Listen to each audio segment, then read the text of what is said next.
Hello बच्चों, welcome to के science academy. बच्चों आज हम लोग करने वाले हैं सेकंड पार्ट हेलो एल्केन और हेलो एरिन, जो चैप्टर है क्लास 12 का ऑर्गेनिक में। इसका बच्चों में सेकंड पार्ट, जो फर्स्ट पार्ट मैंने करवाया था वो भी बेटा जो है लगभग 1-1.5 घंटे का हो गया था, तो मुझे लगा कि आप लोग शायद लगातार नहीं देख पाओगे, क्योंकि मैं जो करवा रहा हूँ उसमें जो भी इंपॉर्टेंट चीज़ है वो सारा चीज़ करवा रहा हूँ, चाहे इंटेक्स्ट क्वेश्चन है, चाहे रीजनिंग क्वेश्चन है, चाहे शॉर्ट आंसर, जितने भी सब कुछ मैं करवा रहा हूँ उसमें। तो इसीलिए थोड़ा सा बच्चों लंबा वीडियो बनता है। तो मैं बच्चों अभी बिना टाइम गवाए शुरू करता हूँ। जो नए बच्चे होंगे चैनल को सब्सक्राइब कर लो। तो शुरू करते हैं बच्चों। आज हम लोग करने वाले हैं केमिकल प्रॉपर्टीज। ठीक है, तो देखो बच्चों, जो केमिकल प्रॉपर्टीज हम लोग करने वाले हैं इसमें, तो केमिकल प्रॉपर्टीज में क्या क्या हम लोग इस चैप्टर में पढ़ने वाले हैं उसमें देखो बच्चों, तो सबसे पहला चीज है हमारा nucleophilic substitution reaction. Nucleophilic substitution reaction, substitution reaction सबसे पहले पढ़ेंगे हम लोग, ठीक है, जिसको एसएन रिएक्शन भी कहते हैं। उसके बाद बच्चों सेकंड करेंगे हम लोग एलिमिनेशन रिएक्शन। ठीक है, तो एलिमिनेशन रिएक्शन। इसके बाद बच्चों थर्ड करेंगे हम लोग reaction with metal. Reaction with metal हम लोग करने वाले हैं। ठीक है बच्चों, तो फिलहाल बच्चों हम लोग शुरू करते हैं न्यूक्लियोफिलिक सब्स्टिट्यूशन रिएक्शन से। तो देखो बच्चों, जो न्यूक्लियोफिलिक सब्स्टिट्यूशन रिएक्शन है हमारा, है ना, इसको बच्चों हम लोग जो है देख लो बच्चों, ये 3 टॉपिक हमारा जो है फिलहाल है अल्काइल हैलाइड्स के लिए। फिर हम लोग एराइल हैलाइड्स में करेंगे कुछ न्यूक्लियोफिलिक सब्स्टिट्यूशन क्यों नहीं होता है, उसके भी कुछ डिस्कस करेंगे हम लोग। तो बच्चों फिलहाल हमारा जो है ये 3 टारगेट है, उसके बाद हम लोग आगे बढ़ेंगे। ठीक है बच्चों, तो अभी देखो बेटा, न्यूक्लियोफिलिक सब्स्टिट्यूशन रिएक्शन में जो 2 पार्ट आता है, एक आता है बच्चों हमारा unimolecular nucleophilic substitution, unimolecular nucleophilic substitution reaction. ठीक है बच्चों, तो जिसको हम लोग कहेंगे बेटा SN1। ठीक है, इसी तरह से आ जाएगा बेटा सेकेंड बाइमॉलिक्यूलर न्यूक्लियोफिलिक सब्स्टिट्यूशन रिएक्शन, है ना, इसको कहेंगे बच्चों हम लोग SN2। तो बच्चों हम लोग सबसे पहले डिस्कस करने वाले हैं यूनिमॉलिक्यूलर यानी कि SN1। ठीक है बच्चों, तो मैं सीधा शॉर्टकट में लिख देता हूं बच्चों SN1। तो देखो बच्चों, इसका नाम ही है यूनिमॉलिक्यूलर, यानी कि ऐसा रिएक्शन, जैसे कि मान लो बेटा कोई भी रिएक्शन लिखा मैंने CH3CH2Cl, यहां पर मैंने KOH एक्वस दे दिया, तो इससे प्रोडक्ट बन जाता है हमारा CH3CH2OH प्लस KCl बनता है ना बच्चों। तो ये हो गया बेटा सबस्ट्रेट और ये हो गया रिएजेंट। ठीक है, तो हमारा जो यूनिमॉलिक्यूलर रिएक्शन है SN1, ये कहता है कि हमारा रेट ऑफ रिएक्शन जो है, रेट ऑफ रिएक्शन सिर्फ डिपेंड करेगा सबस्ट्रेट की कॉन्सेंट्रेशन पे। ठीक है ना बच्चों, उसको रिएजेंट से कोई मतलब नहीं है। ठीक है, तो उसमें कहेंगे हम, उस टाइप के सब्स्टिट्यूशन को कहेंगे हम लोग SN1। और ये कैसे काम करता है बच्चों अभी बताता हूं। ठीक है, बहुत ही ईजी है बच्चों, ये पूरा का पूरा ऑर्गेनिक केमिस्ट्री बहुत ईजी है। तो आप लोग बच्चा देखते जाओ, और जब मेरे साथ बेटा पूरा का पूरा वीडियो देखोगे तो मैं गारंटी दूंगा आपको कि आपको अच्छी तरह से ऑर्गेनिक आ जाएगी। देखो बच्चों, तो सबसे पहले बच्चों हम बात करते हैं SN1 में ही बात कर रहे हैं, है ना। तो SN1 में क्या होता है बच्चों, जैसे कि मैंने बताया कि रेट ऑफ रिएक्शन जो है सिर्फ सबस्ट्रेट पे डिपेंड करता है। इसका मतलब क्या होता है कि सब्स्टिट्यूशन रिएक्शन होने में पहले क्या कहता है कि जो एल्काइल हैलाइड है उसको कहा जा रहा है कि पहले अपना बॉन्ड्स को ब्रेक कर लो, है ना। जैसे मैं फिर से बताता हूं कि जो बच्चे हमारे पास मान लो मॉलिक्यूल है CH3CHCl CH3, तो SN1 कहता है कि पहले अपने इस बॉन्ड को ब्रेक करो। तो बॉन्ड्स को ब्रेक करने के बाद क्या होगा बच्चे, यहां पॉजिटिव चार्ज, है ना। अब SN1 कहता है कि अब पहले जब कार्बोकैटायन बन गया, ठीक है, और कार्बोकैटायन अगर स्टेबल हुआ, तब जाकर के हम लोग सब्स्टिट्यूशन रिएक्शन कर सकते हैं। कहोगे फिर इसका क्या मतलब हुआ, तो देखो अभी जो बच्चे जो कार्बोकैटायन बना है ना, इस कार्बोकैटायन के पास 2 ऑप्शन है। देखो बच्चे, अगर ये कार्बोकैटायन स्टेबल होगा तब तो ये OH माइनस के आने का वेट करेगा, है ना बच्चों। अगर स्टेबल हुआ कार्बोकैटायन तभी वेट कर पाएगा कि OH माइनस चलो थोड़ी देर के बाद आएगा, कोई बात नहीं, हम वेट कर लेते हैं, है ना। तो होगा बच्चों, तब तो हो जाएगा हमारा न्यूक्लियोफिलिक सब्स्टिट्यूशन रिएक्शन, जो होगा CH3 CHOH CH3, तो यहां सब्स्टिट्यूशन हो पाया। अदरवाइज अगर ये वेट नहीं कर पाएगा बच्चे तो क्या करेगा, ये इस कार्बन के हाइड्रोजन या इस कार्बन के हाइड्रोजन किसी एक को लूज करके, हाइपर कॉन्जुगेटिव हाइड्रोजन को लूज करके ये बना लेगा बेटा एल्कीन। ठीक है, तो हमें तो करना है सब्स्टिट्यूशन रिएक्शन। तो SN1 ने क्या कहा कि सबसे पहले एल्काइल हैलाइड तो अपने बॉन्ड्स को ब्रेक करके कार्बोकेटाइन बनो। अब उसके बाद अगर तुम वेट कर सकते हो न्यूक्लियोफाइल के आने तक का, तब तो सब्स्टिट्यूशन होगा, और नहीं होगा तो एलिमिनेशन कर लो फिर, है ना। तो ये तो हो गया बच्चे SN1 क्या कहता है। अब SN1 किस तरह के मॉलिक्यूल में होगा ये भी तो हमें देखना पड़ेगा, है ना। तो देखो बच्चों, हमारा सबसे पहला प्रायोरिटी क्या है कि जो कार्बोकेटाइन फॉर्म होगा रिएक्शन इंटरमीडिएट में, है ना बच्चे। ये जो रिएक्शन इंटरमीडिएट मॉलिक्यूल जो हमारा, ये जो कार्बोकेटाइन हमारा फॉर्म हो रहा है, ठीक है, ये कार्बोकेटाइन जब वेट करेगा तभी हो सकता है SN1। तो यानी कि इसकी स्टेबिलिटी ज्यादा मायने रखती है हमारे लिए, है ना। यानी कि SN1 तभी होगा जब हमारा कार्बोकेटाइन स्टेबल होगा। ठीक है, तो हम लिख सकते हैं कि since SN1 leads the stability of carbocation, है ना बच्चों, एंड सिंस, देखो बच्चों क्या है कि आपने बताया कि ये जो तभी हो सकता है SN1 जबकि यहां पर स्टेबल कार्बोकेटाइन हो, है ना। और ये कब हो सकता है, जब कार्बोकेटाइन स्टेबल हो। और आपको पता है कि कार्बोकेटाइन की स्टेबिलिटी 1 डिग्री कार्बन से ज्यादा स्टेबल होता है 2 डिग्री, 2 डिग्री कार्बन से ज्यादा स्टेबल होता है 3 डिग्री।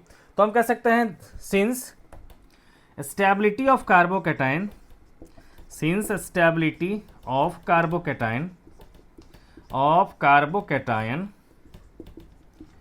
increases from 1 डिग्री से ज्यादा, 2 डिग्री से ज्यादा 3 डिग्री, है ना बच्चों। 3 डिग्री कार्बोकेटाइन मोर स्टेबल होता है ना। तो इसीलिए क्या होगा हमारा कि SN1 रिएक्टिविटी भी जो है 1 डिग्री से ज्यादा, 2 डिग्री से ज्यादा 3 डिग्री में होगा। ठीक है बच्चों, therefore SN1 reactivity also increases from 1 degree से ज्यादा होगा SN1 2 डिग्री में, 2 डिग्री ज्यादा होगा 3 डिग्री में। ठीक है बच्चों, तो बच्चों क्लियर होगा कि SN1 पहले कार्बोकेटाइन फॉर्म करेगा और कार्बोकेटाइन की स्टेबिलिटी क्योंकि 1 डिग्री ज्यादा, 2 डिग्री ज्यादा, 3 डिग्री में होता है, इसलिए SN1 की रिएक्टिविटी 1 डिग्री ज्यादा, 2 डिग्री ज्यादा, 3 डिग्री में होगा। ठीक है बच्चों, तो ये तो हो गया बच्चों SN1 की कंडीशंस, है ना। अब SN1 में होता क्या है, ठीक है, तो देखो बच्चों मैं इसको जो है आप लोग बच्चों नोट डाउन कर लेना। तो देखो अब क्या करना है बच्चे, हमें किसको दूसरी तरीके से आपको समझाना है। ठीक है,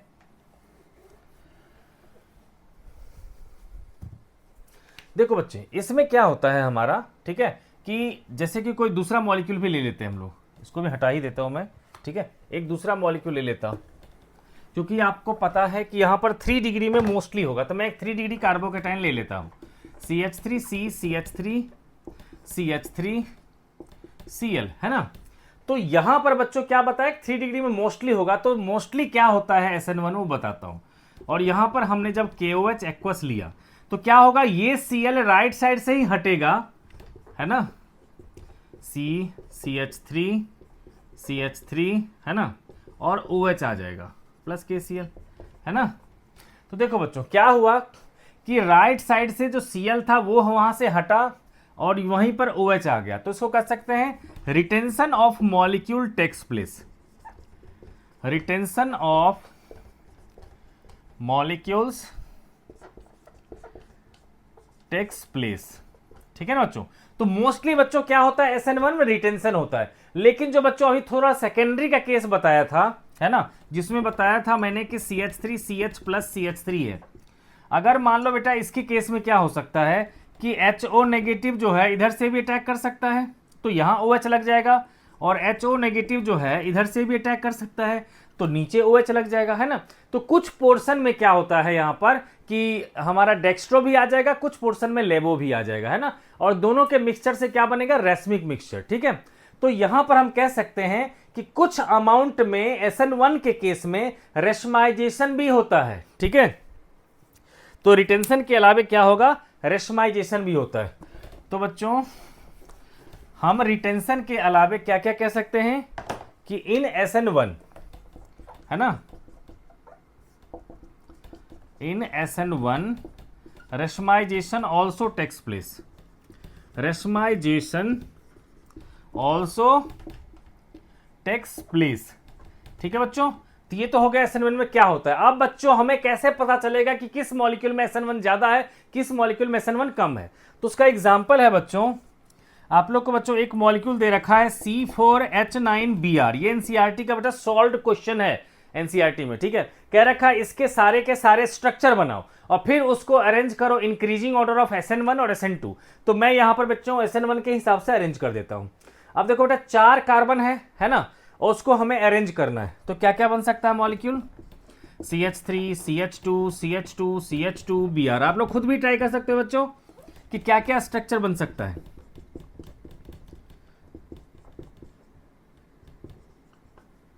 दो मॉलिक्यूल हुआ, तीसरा मॉलिक्यूल होता है बच्चों CH3C CH3 CH3 Br। और कोई पॉसिबिलिटी हो सकती है तो और हो सकती है, क्या हो सकती है और, तो देखो बच्चों CH3 CH, ये तो ये 4 बन गया। तो बच्चों मान लो इसको मैं लिख लिया फर्स्ट मॉलिक्यूल, इसको लिख लिया मैंने सेकंड मॉलिक्यूल, इसको लिख लिया मान लो मैंने थर्ड मॉलिक्यूल, और इसको लिख लिया मैंने फोर्थ मॉलिक्यूल। तो सबसे पहला काम क्या है बच्चों कि हमें सबको 1 डिग्री 2 डिग्री 3 डिग्री में हमें सबको मार्क करने पड़ेंगे। ठीक है, अब कैसे पता चलेगा, तो देखो बच्चों ये Br जिस कार्बन से जुड़ा हुआ है, ये कार्बन डायरेक्टली कितने कार्बन से जुड़ा हुआ है। तो कोई बच्चा कह देगा 1, कोई बच्चा कहेगा नहीं नहीं नहीं 3 से जुड़ा हुआ है। तो इसका भी बहुत ईजी तरीका है, इस कार्बन की जो 4 वैलेंसी जो पूरी हो रही है उसमें कितने कार्बन एटम से पूरी हो रही है। तो आप कहोगे इसके 4 में से देखो 2 तो हाइड्रोजन है, 1 Br है और 1 सिर्फ ये पीछे वाला कार्बन है, ये सब तो इसके साथ है ही नहीं।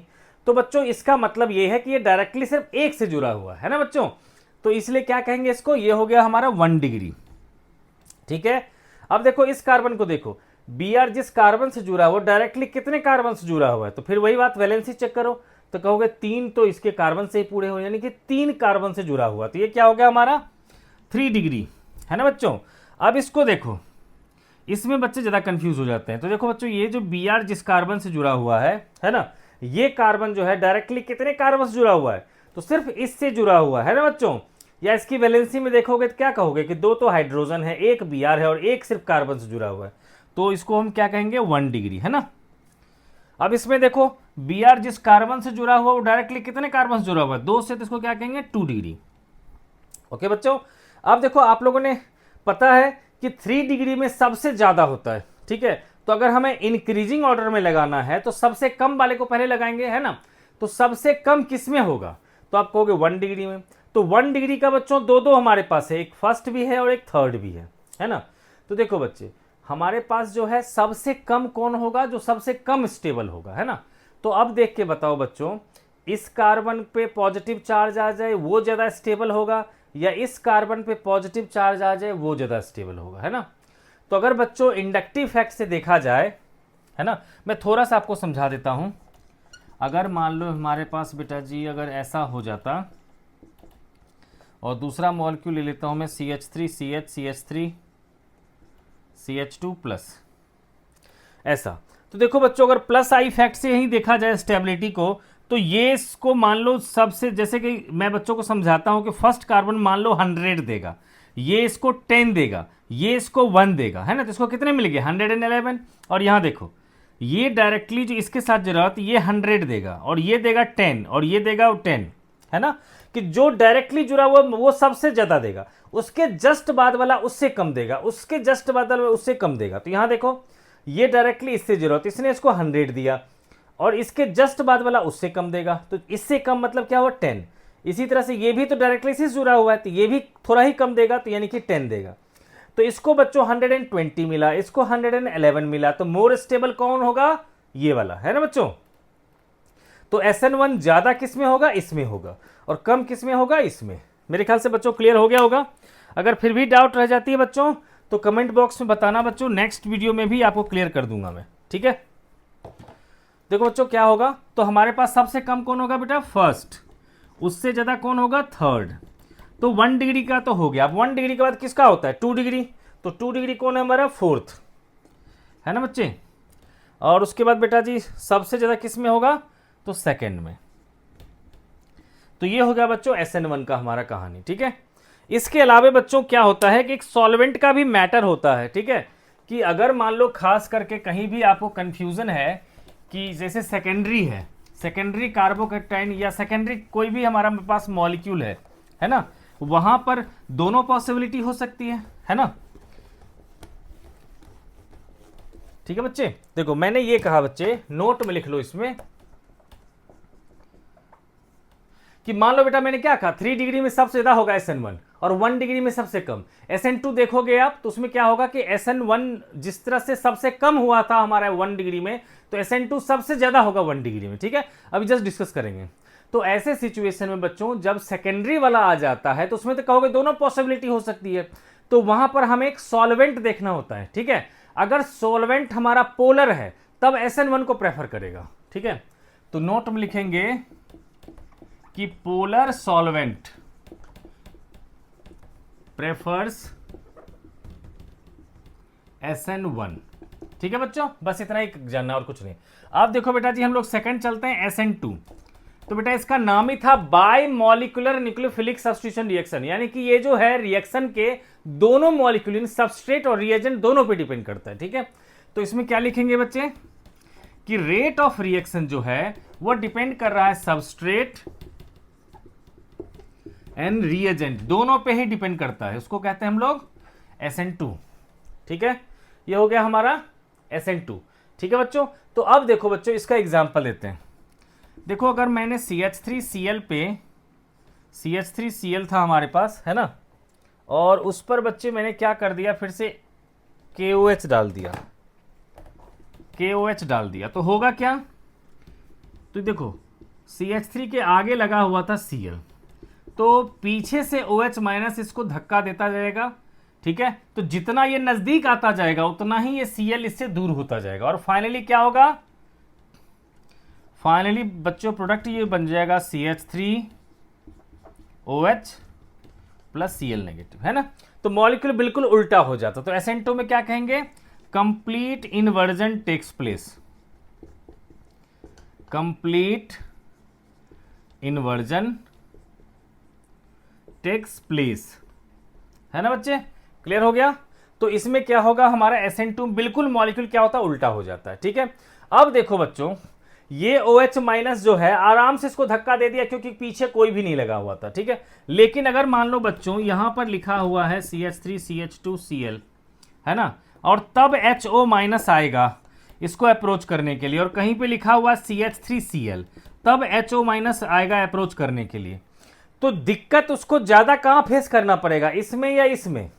तो ऑब्वियस सी बात कहोगे इसमें, कहोगे इसमें दूर हो गया, है ना, उसको दूसरे एंगल से आना पड़ेगा उसको रिपेल करने के लिए, है ना। लेकिन इसमें क्या है कि बहुत ही आसान है, यानी कि जितना कार्बन एटम बढ़ता जाता है स्टेरिक हिंड्रेंस बढ़ता जाता है, SN2 हमारा कम होता जाता है, ठीक है। तो इसलिए अब बेटा इसका एक और दो एग्जांपल और बताता हूं मैं, कि जैसे आपको मैं कहूं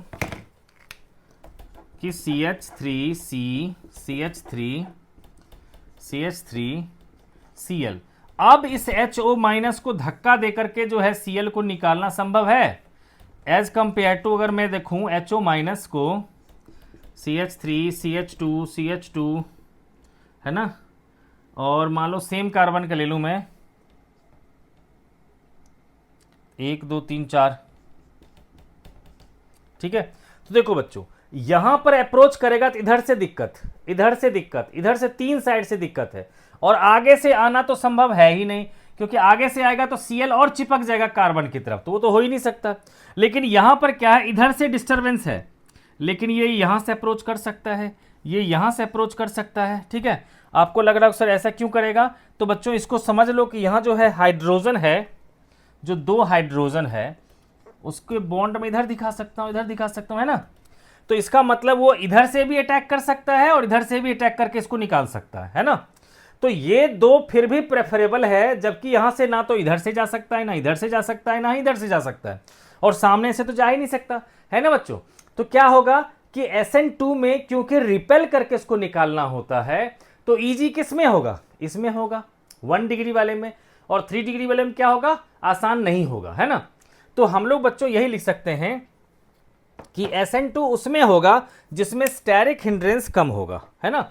और स्टेरिक हिंड्रेंस किस में कम होता है, 1 डिग्री में, है ना बच्चों। तो इसीलिए क्या होगा कि SN2 जो है हमारा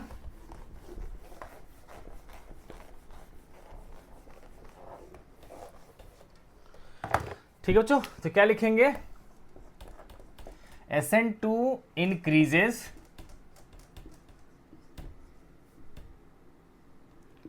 with decrease in steric hindrance, decrease in steric hindrance, जितना स्टेरिक हिंड्रेंस कम होगा, है ना, उतना ही वो बढ़ता जाएगा SN2, है ना बच्चों।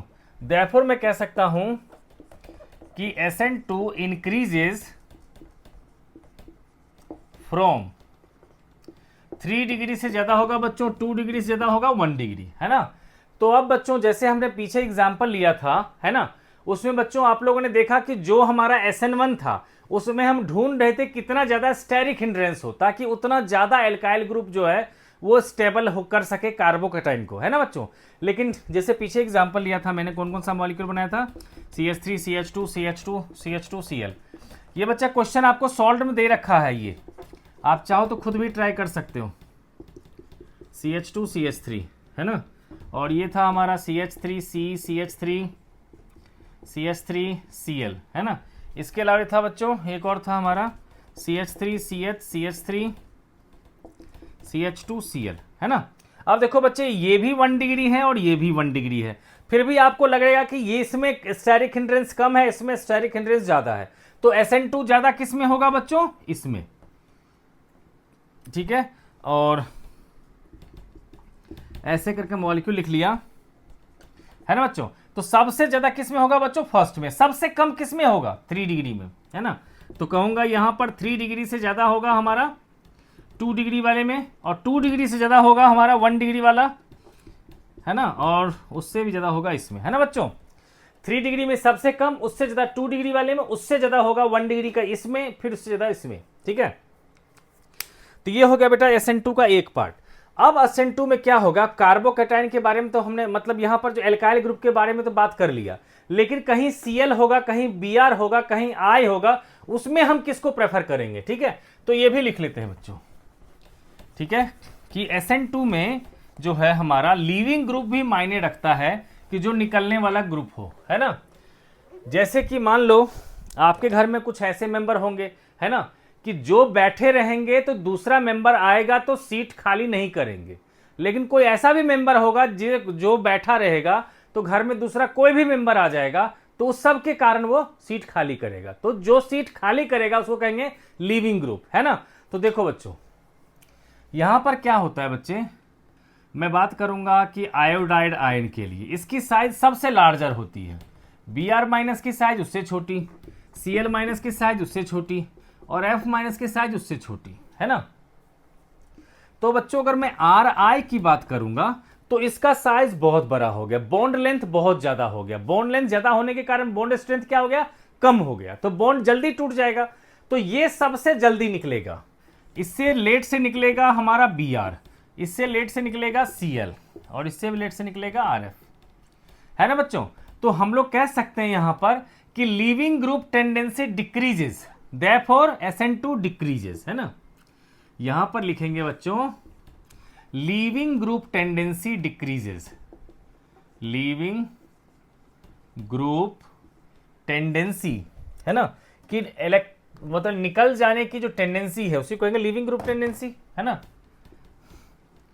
टेंडेंसी इंक्रीजेस बल्कि डिक्रीजेस, ठीक है ना बच्चों। इसलिए यहां लिख देंगे SN2 decreases, SN2 decreases, SN2 क्या होगा बच्चों, डिक्रीज होता चला जाएगा, ठीक है। यानी कि Ri में सबसे ज्यादा, उससे कम Rbr, उससे कम RCl, उससे कम Rf, ठीक है ना बच्चों। अब देखो बेटा NCERT में क्वेश्चन इस पर बेस दे रखा है, जो मैंने कहा था सॉल्व क्वेश्चन है ना। तो देख लो बेटा एक बार फटाफट हम लोग डिस्कस कर लेते हैं। ये है बेटा जी एग्जाम्पल 10.6। तो बेटा जी इसमें क्वेश्चन आप लोग को दिख रहा होगा, ये है ना, हमें कह रखा है कि in the following parts of halogen compounds which would undergo SN2 reaction faster. ये बेटा जी 10.6 है। इसमें कह रखा है आपको कि SN2 किस में ज़्यादा फास्टर होगा, है ना। तो बच्चों मैं एक बार लिख देता हूं कि कौन कौन मॉलिक्यूल दे रखा है, किस किस में कंपैरिजन है। एक है ये मॉलिक्यूल CH2Cl और एक है बच्चों, इन दोनों बच्चों बताना है हमें कि SN2 ज्यादा किस में होगा। आपको पता है बच्चों SN2 सबसे ज्यादा किस में होता है 1 डिग्री में, उससे कम होता है 2 डिग्री, उससे कम होता है 3 डिग्री, है ना। तो हमारे पास क्या होना चाहिए कि हम कैटेगराइज कर लें कि ये कौन सा डिग्री है, ये कौन सा डिग्री है, उससे क्लियर हो जाएगा हमारा, है ना। तो देखो बच्चों ये Cl जिस कार्बन से जुड़ा हुआ है वो डायरेक्टली कितने कार्बन से जुड़ा हुआ है, ठीक है। तो ये क्या हो गया कि सिर्फ इसी से जुड़ा हुआ है ना, तो ये हो गया 1 डिग्री। और ये Cl जिस कार्बन से जुड़ा वो डायरेक्टली किस किस से जुड़ा हुआ है, 2 से, तो ये क्या हो गया 2 डिग्री। तो बच्चों 1 डिग्री और 2 डिग्री में ज्यादा SN2 किस में होता है 1 डिग्री में, इसलिए किस में ज्यादा हो जाएगा SN2, इसमें हो जाएगा, ठीक है ना बच्चे। ये तो हो गया फर्स्ट पार्ट। सेकंड कह रखा है I है और Cl है, ऐसे ऐसे करके दे रखा है I और इसी तरह से ऐसे करके दे रखा है Cl, ठीक है। कह रखा है इस दोनों में बताओ कि SN2 ज्यादा किस में होगा, तो CH3 CH2 CH2 CH2, तो सबका बेटा क्या है 1 डिग्री वाला ही है। अब एक में I है और एक में Cl है, तो आप लोगों ने क्या पढ़ा था अभी कि I जो है सबसे बढ़िया लिविंग ग्रुप है ना, तो वो तुरंत निकल जाता है। तो जो जितना जल्दी निकल जाएगा, हम तो चाहते हैं रिपेल करके निकाले, तो जो जितना निकल जाएगा उतना आसान हो जाएगा SN2, तो इसलिए ज्यादा किस में होगा, इसमें, है ना बच्चों। तो आयोडाइड वाले में ज्यादा बढ़िया हो जाएगा। उसके बाद बेटा जी नीचे जाएंगे 10.7 में, तो उसका मैंने बेटा फर्स्ट पार्ट करवा दिया है। इसमें कह रखा 4 आइसोमेरिक ब्रोमोब्यूटेन्स, है ना। तो बेटा जी 10.7 है हमारा, इसका 4 जो C4H9Br था, मैं कर नहीं रहा हूं, मैंने अभी इसके बेटा ना अलग अलग बनाए, SN1 SN2 में इसी का एग्जाम्पल दिया था, ठीक है। तो अब इसका बेटा सेकेंड पार्ट है, वो है तो बहुत ही आसान, लेकिन बच्चों को थोड़ा सा मुश्किल देखने में लगता है, तो मैं बेटा इसका सेकेंड पार्ट कर देता हूं। वैसे तो सॉल्व है ये, आप लोग भी कर सकते हो, ठीक है, लेकिन जिस बच्चे को दिक्कत होगा, तो मैं नहीं चाहता किसी बच्चे को कोई भी छोटी मोटी दिक्कत रह जाए, इसलिए बच्चों मैं इसको भी करके बता देता हूं।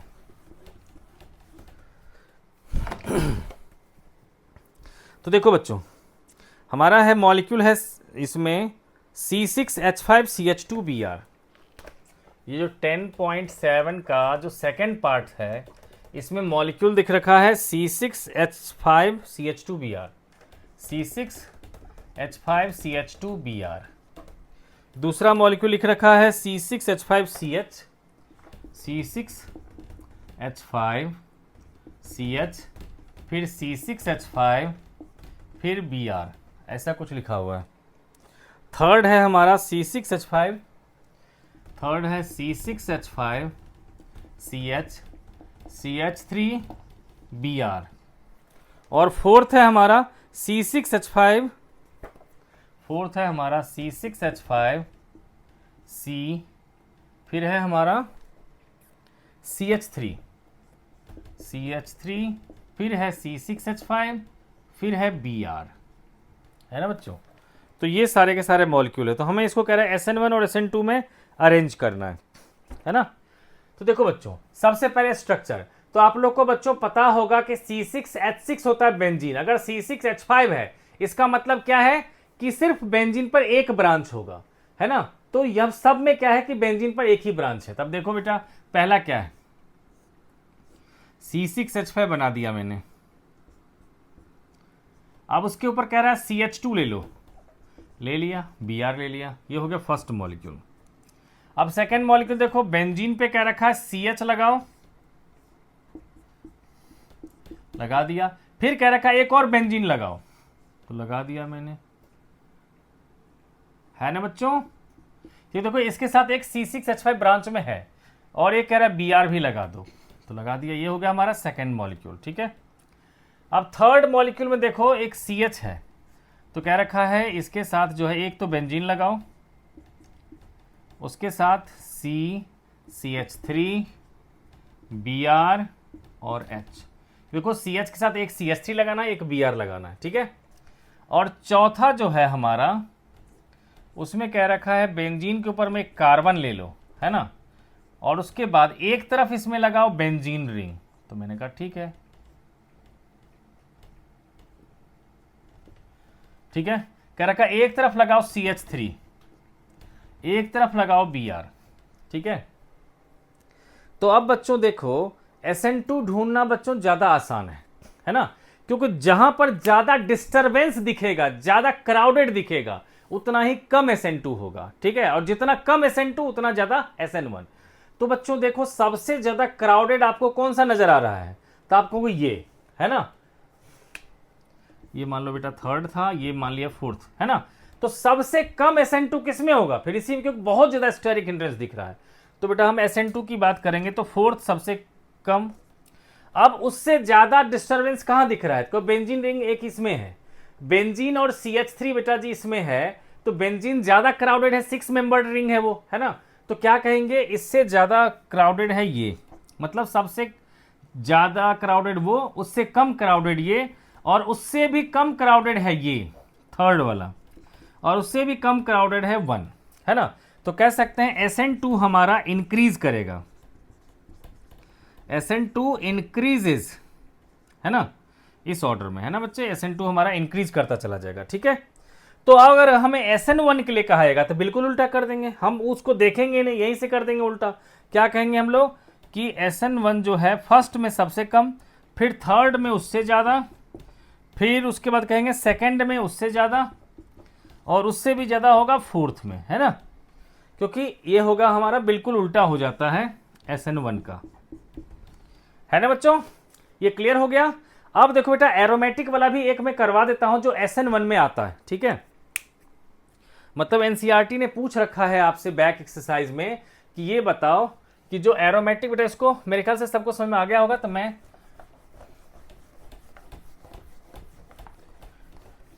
तो यहां पर कह रखा है कि एराइल हैलाइड जो है उसमें SN1 बेटर होगा या SN2, ऐसा क्वेश्चन है। मैं क्वेश्चन आप लोग को बता देता हूं।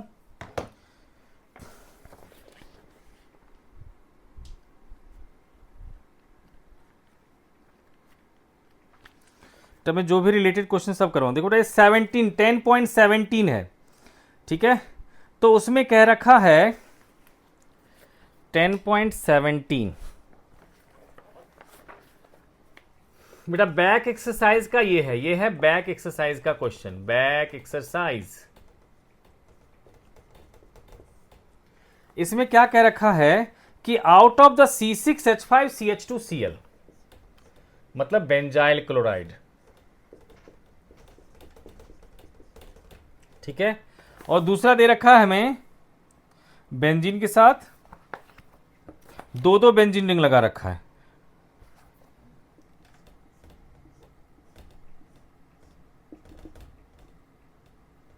CH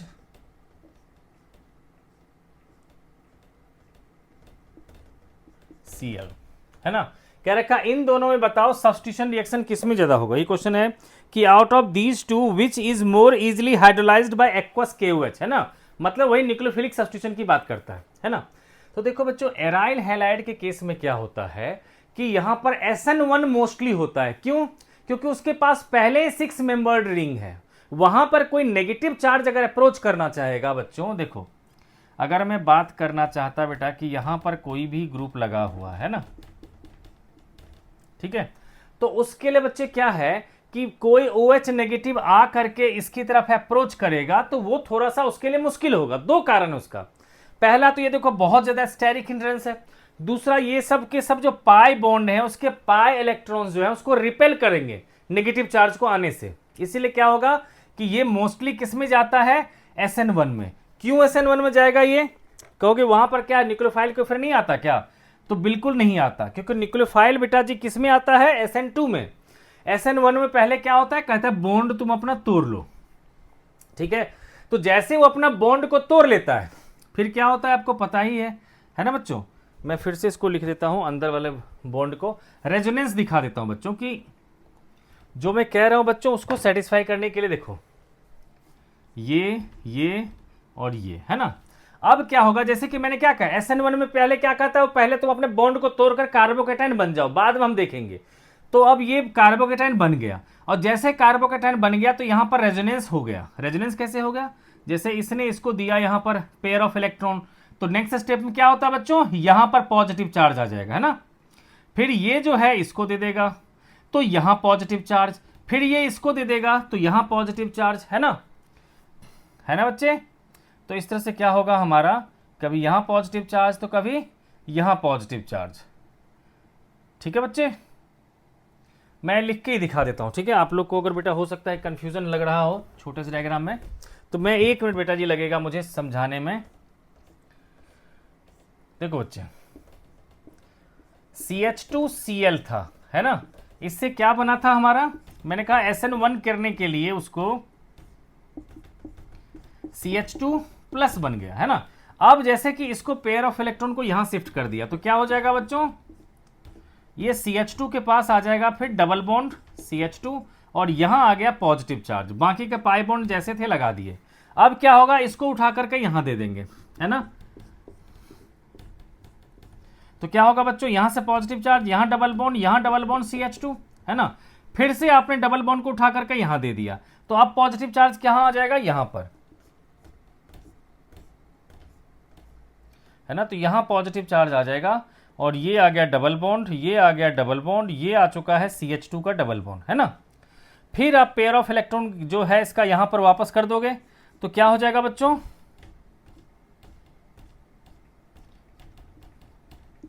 CH2 plus. तो आप देख रहे हो बच्चों कि इसका जो पॉजिटिव चार्ज आया वो पूरे न्यूक्लियस पे डिस्पर्स हो गया, है ना।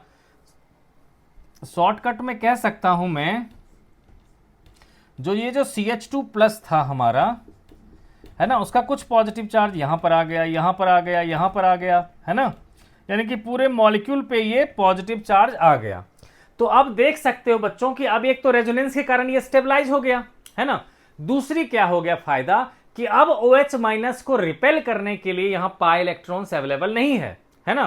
तो इसीलिए क्या होगा कि SN1 ही प्रेफर करेगा, तो जो एराइल हैलाइड है वो SN1 को प्रेफर करेगा। ठीक है बच्चों, क्लियर हो गया कि कह सकते हैं हम लोग कि एराइल हैलाइड्स प्रेफर SN1, ठीक है। लेकिन SN1 तो क्या कहता है कि पहले तुम कार्बोकेटाइन बनो, अगर स्टेबल हुए तभी मैं सब्स्टिट्यूशन करूंगा, यानी कि SN1 को स्टेबिलिटी चाहिए। तो अब बच्चों बताओ कि यहां पर पॉजिटिव चार्ज ले लूं, है ना, तो क्या बनेगा, जो मॉलिक्यूल था हमारे पास, और दूसरा मॉलिक्यूल है बच्चे हमारे पास CH, और ये रहा बेंजीन रिंग,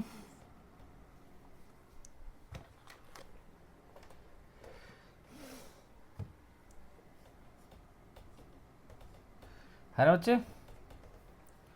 ओके, थोड़ा सा टेढ़ा लग रहा है, ये बेंजीन प्रॉपर नहीं लगा, तो मैं बेंजीन की धरी बना लेता हूं।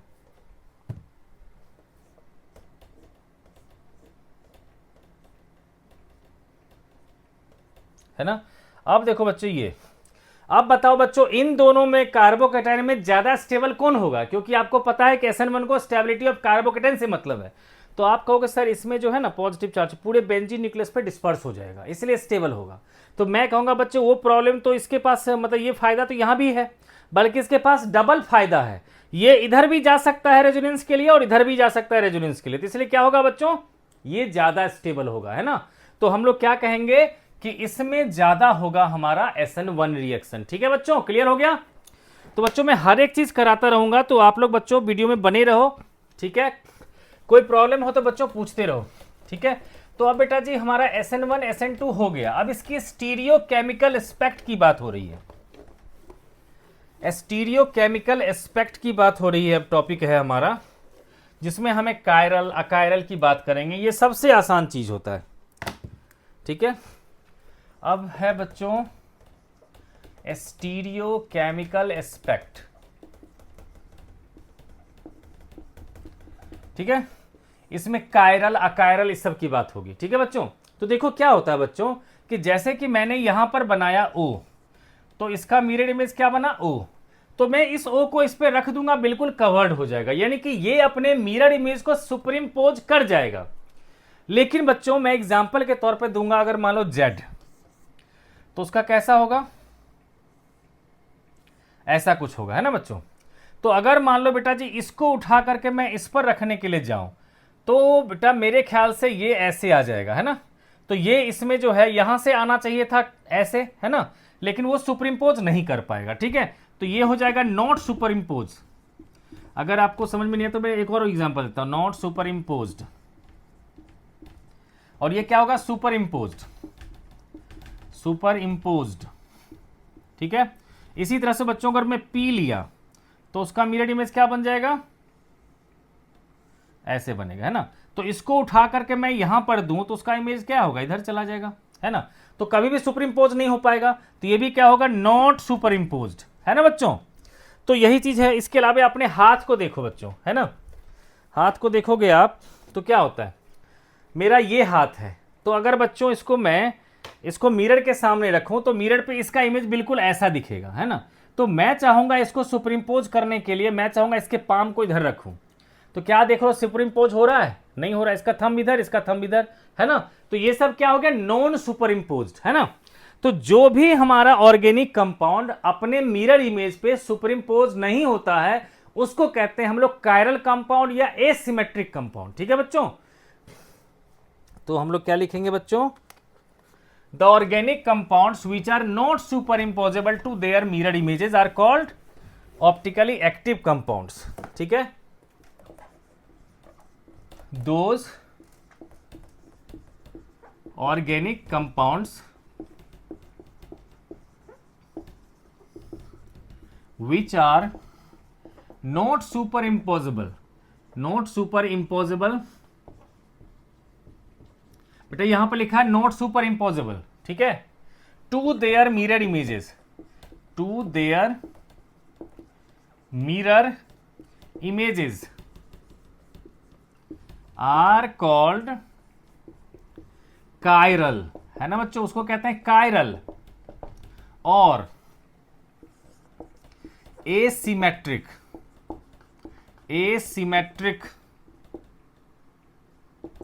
कंपाउंड, है ना बच्चों।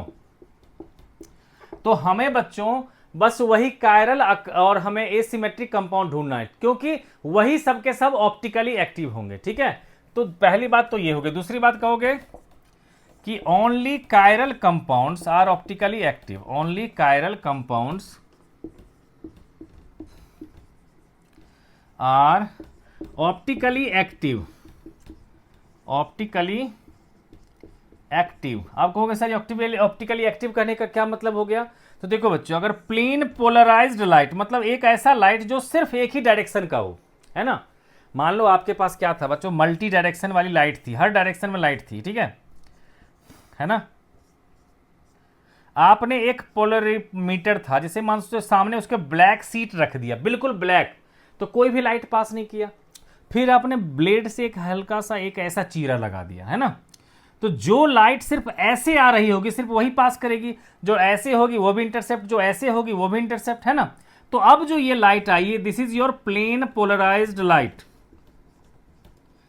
प्लेन पोलराइज्ड लाइट, ठीक है। तो अब इस प्लेन पोलराइज्ड लाइट को हम किसी भी ऑर्गेनिक कंपाउंड की ऑप्टिकल एक्टिविटी चेक करने के लिए लगाते हैं, ठीक है।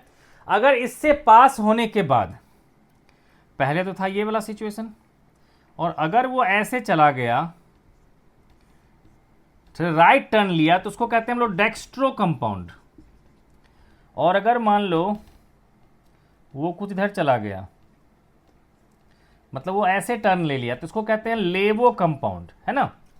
तो ये बेटा ऑप्टिकल एक्टिविटी चेक करने के लिए होता है कि जो ऑर्गेनिक कंपाउंड ऑप्टिकली एक्टिव होगा, ये ऑर्गेनिक कंपाउंड, उससे लाइट पास करेंगे तो लाइट या तो राइट टर्न ले लेगा तो डेक्स्ट्रो, और लेफ्ट टर्न ले लेगा तो लेवो। लेकिन अगर ये ऑप्टिकली कंपाउंड, अगर बच्चों ये ऑर्गेनिक कंपाउंड अगर हमारा ऑप्टिकली इनएक्टिव होगा तो कोई रोटेशन नहीं होगा, जैसा गया था वैसे ही पास कर जाएगा, ठीक है बच्चों। तो ये होता है बच्चों हमारा कायरल अकायरल। तो अब क्या होता है बच्चों, इसमें से बेटा जी ढूंढा जाता है कुछ चीजें कि आपको कायरल कंपाउंड्स ढूंढना है, ठीक है। तो मैं एक जगह बता ही देता हूं।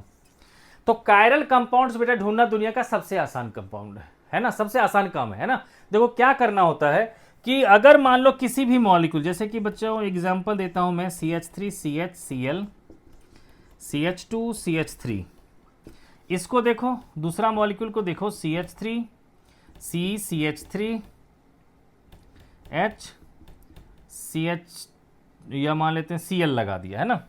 अब आपसे पूछेगा कि इन दोनों में से क्या फर्क है, तो आप तो देखो बच्चों, कायरल कंपाउंड्स ढूंढने के लिए हमारे पास जो मेन चीज है, पहले वही बताता हूं, ठीक है, कि हमें एक ऐसा कार्बन ढूंढना पड़ेगा किसी भी मॉलिक्यूल में जिसके चारों बॉन्ड डिफरेंट हो।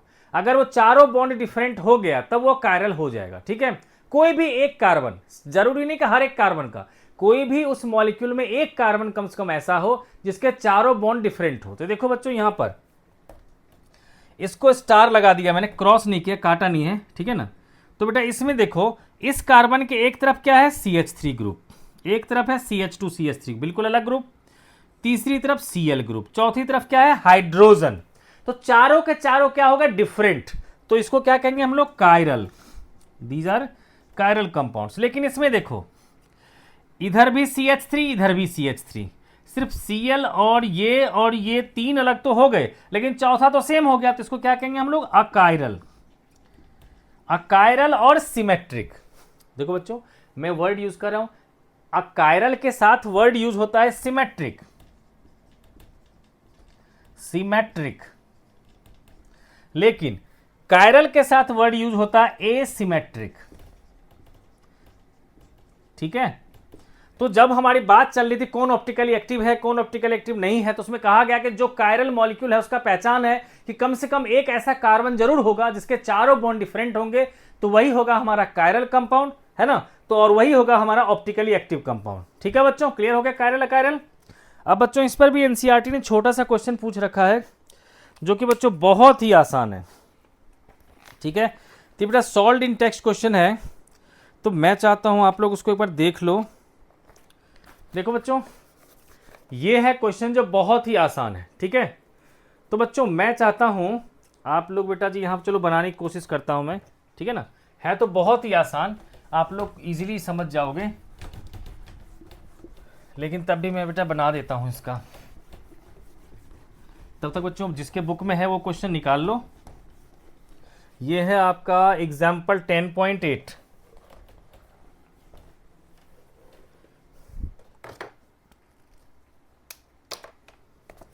यह है पुत्र हमारा एग्जाम्पल 10.8।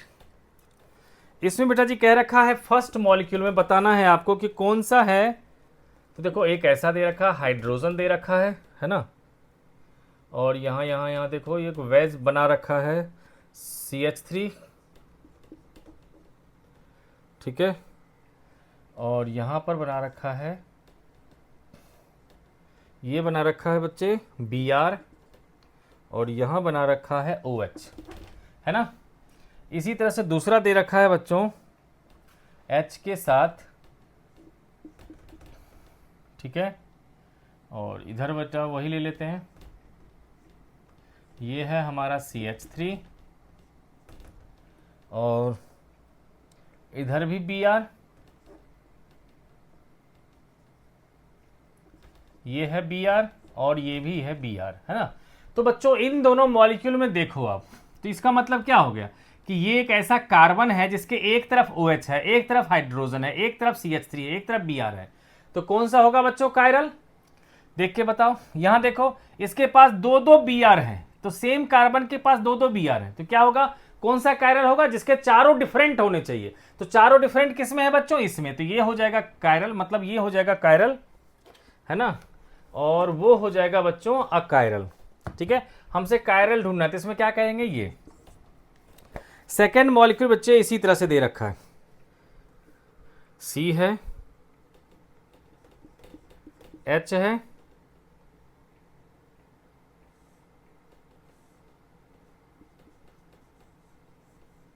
ये है बच्चे OH, और इधर है CH3, उधर ये, अच्छा एक दो तीसरा वही है, एक दो तीसरा वही है, तो एक एक्स्ट्रा राउंड लगा दिया मैंने, तीसरा है CH3। और दूसरा मॉलिक्यूल बच्चों इसी तरह से दे रखा है CH3 CH3।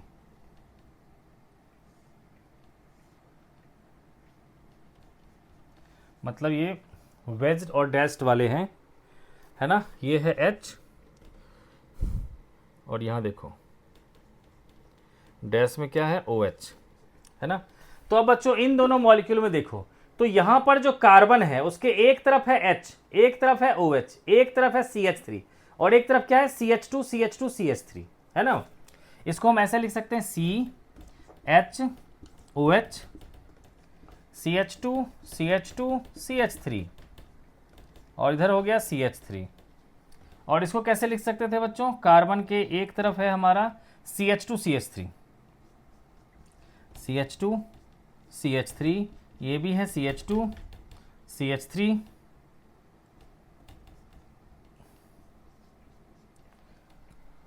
ठीक है। तो ये होगा। अब देखो बच्चों इस दोनों से बताओ कौन ज्यादा होगा कायरल, मतलब कौन कायरल होगा, तो आप कहोगे ये होगा, क्योंकि इसके देखो एक H OH CH3 और एक तरफ 3, लेकिन यहां देखो ये दोनों सेम ही है, तो ये कायरल नहीं होगा और ये कायरल हो जाएगा, ठीक है बच्चों। और लास्ट वाला बेटा जी है वो तो और भी आसान है ना। लास्ट वाले बेटा जी और भी क्लियरली दे रखा है CH3CH Br CH2 CH3 और अगला है मॉलिक्यूल CH3CH2 Br। तो देखो बेटा इसमें जो Br जिस कार्बन से लगा उसके पास दो दो हाइड्रोजन, दो दो सेम ग्रुप हो गया, तो कायरल तो नहीं हुआ, लेकिन ये हो जाएगा कायरल, क्योंकि इसमें देखो एक तरफ H, एक तरफ CH3, एक तरफ CH2 CH3, एक तरफ Br, तो ये हो गया बेटा कायरल अकायरल। अब इसमें कुछ बच्चों डेफिनेशन वाले टर्म्स हैं, तो मैं चाहता हूं उसको ही फटाफट लिखवा दूं। पहला है बेटा जी इनैंशियोमर और दूसरा है हमारा रेसमिक मिक्सचर, ठीक है। तो देखो बच्चे इनैंशियोमर जो होता है, तो जब किसी कायरल कंपाउंड्स का हम अगर उसका मिरर इमेज बनाते हैं, है ना, तो उस दोनों के पेयर को कहते हैं हम लोग इनैंशियोमर। तो बच्चों क्या हो गया हमारा इनैंशियोमर, लिखेंगे हम लोग पेयर ऑफ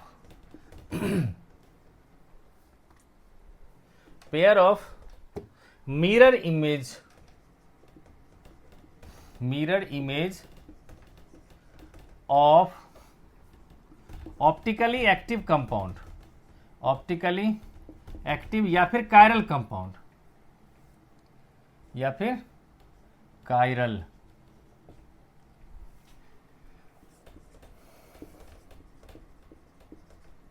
इज कॉल्ड इनैंशियोमर, है ना बच्चों। इनैंशियोमर मतलब एक ऐसा मिक्सचर कह सकते हो, ऐसा पेयर कह सकते हो, जैसे कि A और उसका मिरर इमेज अगर A डस्ट है तो A प्लस A डस्ट को कहेंगे हम लोग इनैंशियोमर, ठीक है बच्चों। अब दूसरा है बच्चों रेसमिक मिक्सचर। तो रेसमिक मिक्सचर को समझाने से पहले कह रहे बच्चों को कुछ और चीज भी समझा दो। तो मान लो बच्चों कार्बन था हमारे पास H, ठीक है, और ये था CH3, ये था H, ये था Br, है ना। तो देखो बच्चों क्या होगा, हमारे पास दो तरीके होंगे। अगर मैं SN1 के थ्रू जाऊं, है ना, SN1 के थ्रू अगर मान लो मैं लूं मॉलिक्यूल को, है ना, जिसमें से OH माइनस को लगाऊं, ठीक है, तो क्या होगा हमारा, यहां पर देखो, बल्कि बेटर होगा कि मैं एक दूसरा एग्जांपल ले लूं। तो सेकेंडरी वाला ले लेता हूं एग्जांपल, तो बेस्ट बनेगा। देखो बेटा जी CH3 CH Br CH3, है ना। अब इस पर मैं OH नेगेटिव को डाल रहा हूं, ठीक है। तो अगर SN1 होगा तो SN1 क्या कहेगा कि यहां से Br को हटाओ, तब बाद में मैं आऊंगा। तो मॉलिक्यूल क्या होगा बच्चों, CH3 CH OH CH3, है ना। जिस साइड से Br हटा उसी साइड से OH लग गया, है ना। तो ये तो होगा कब हमारा SN1 में। लेकिन अगर मान लो बच्चों यहां पर SN2 को फॉलो करता तो OH माइनस क्या होता, इधर से आता, उसको धक्के देके निकालता, तब मॉलिक्यूल क्या बन जाता हमारा CH3 CH OH CH3, है ना बच्चे। तो अगर मान लो बच्चों इसको लिया मैंने X, इसको ले लिया मैंने Y, तो देखो ना बच्चे ये से दोनों में क्या है, दोनों एक दूसरे का अपोजिट है ना। अगर एक है डेक्स्ट्रो तो दूसरा हो जाएगा लेवो, एक में फंक्शनल ग्रुप राइट में है तो दूसरे में फंक्शनल ग्रुप लेफ्ट में है ना। तो अगर इस दोनों का मैं इक्वल प्रोपोर्शन ले लूं तो क्या होगा, ऑप्टिकली इनएक्टिव हो जाएगा, क्योंकि ये जितना राइट रोटेट करवाएगा लाइट को उतना ही ये लेफ्ट रोटेट करवा देगा, तो नेट रोटेशन कैंसिल हो जाएगा। तो ऐसे मिक्सचर क्या होते हैं, ऑप्टिकली इनएक्टिव, है ना। और ऐसे मिक्सचर को कहते हैं हम लोग रेसमिक मिक्सचर, ठीक है। तो डेफिनेशन बच्चों, रेसमिक मिक्सचर को क्या लिख सकते हैं हम लोग, रेसमिक मिक्सचर। तो उसको नाम में पहले ही लगा देते हैं ऑप्टिकली इनएक्टिव, तो लिखेंगे the optically inactive mixture, the optically inactive mixture, optically inactive mixture containing equal number, containing equal amount, equal amount, है ना, equal amount of two oppositely rotated, ठीक है, containing equal amount of two oppositely rotated optically active compounds।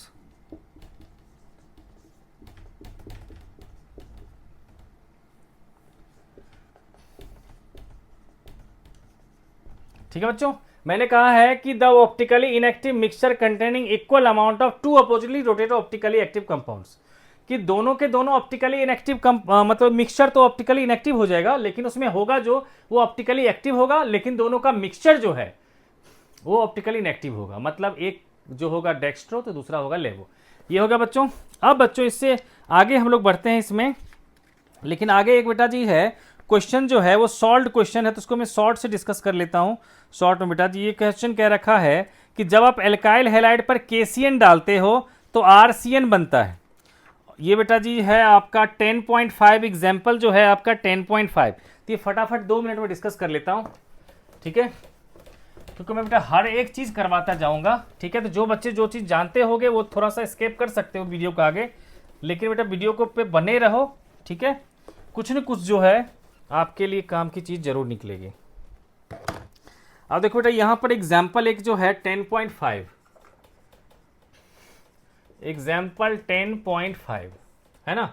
इसमें क्या है, कह रखा है कि हेलो एल्केन, है ना बच्चों। क्वेश्चन है कि RX पर जब हम KCN डालते हैं तो बन जाता है RCN, लेकिन उसी RX पे जब हम AgCN डालते हैं, है ना, तो वहां बनता है RNC।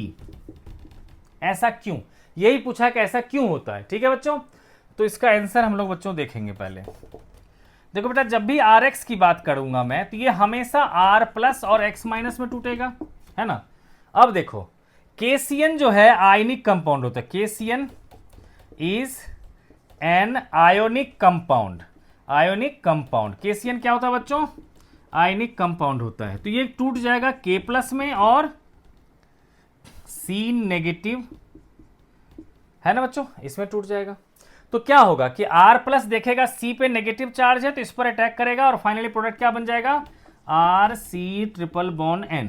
दूसरी बात, एक और बेनिफिट होता है इसमें कि R का मतलब क्या होता है, कोई भी अल्काइल ग्रुप क्या हो सकता है, CH3 प्लस हो जाए या CH3 CH2 प्लस हो जाए। पर पॉजिटिव चार्ज किस पे है, कार्बन पे।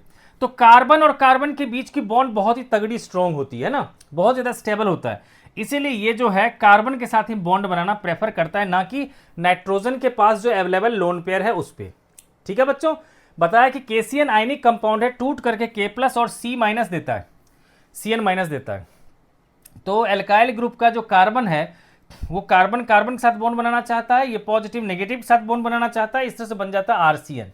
लेकिन अब यहां पर क्या होता है कि AgCN जो है is a covalent compound, is a covalent compound, है ना बच्चे।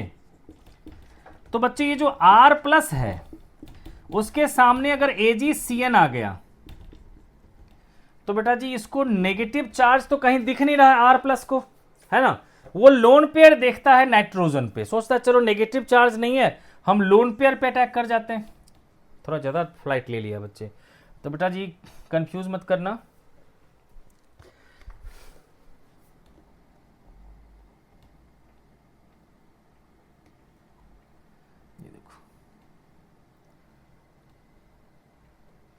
ठीक है,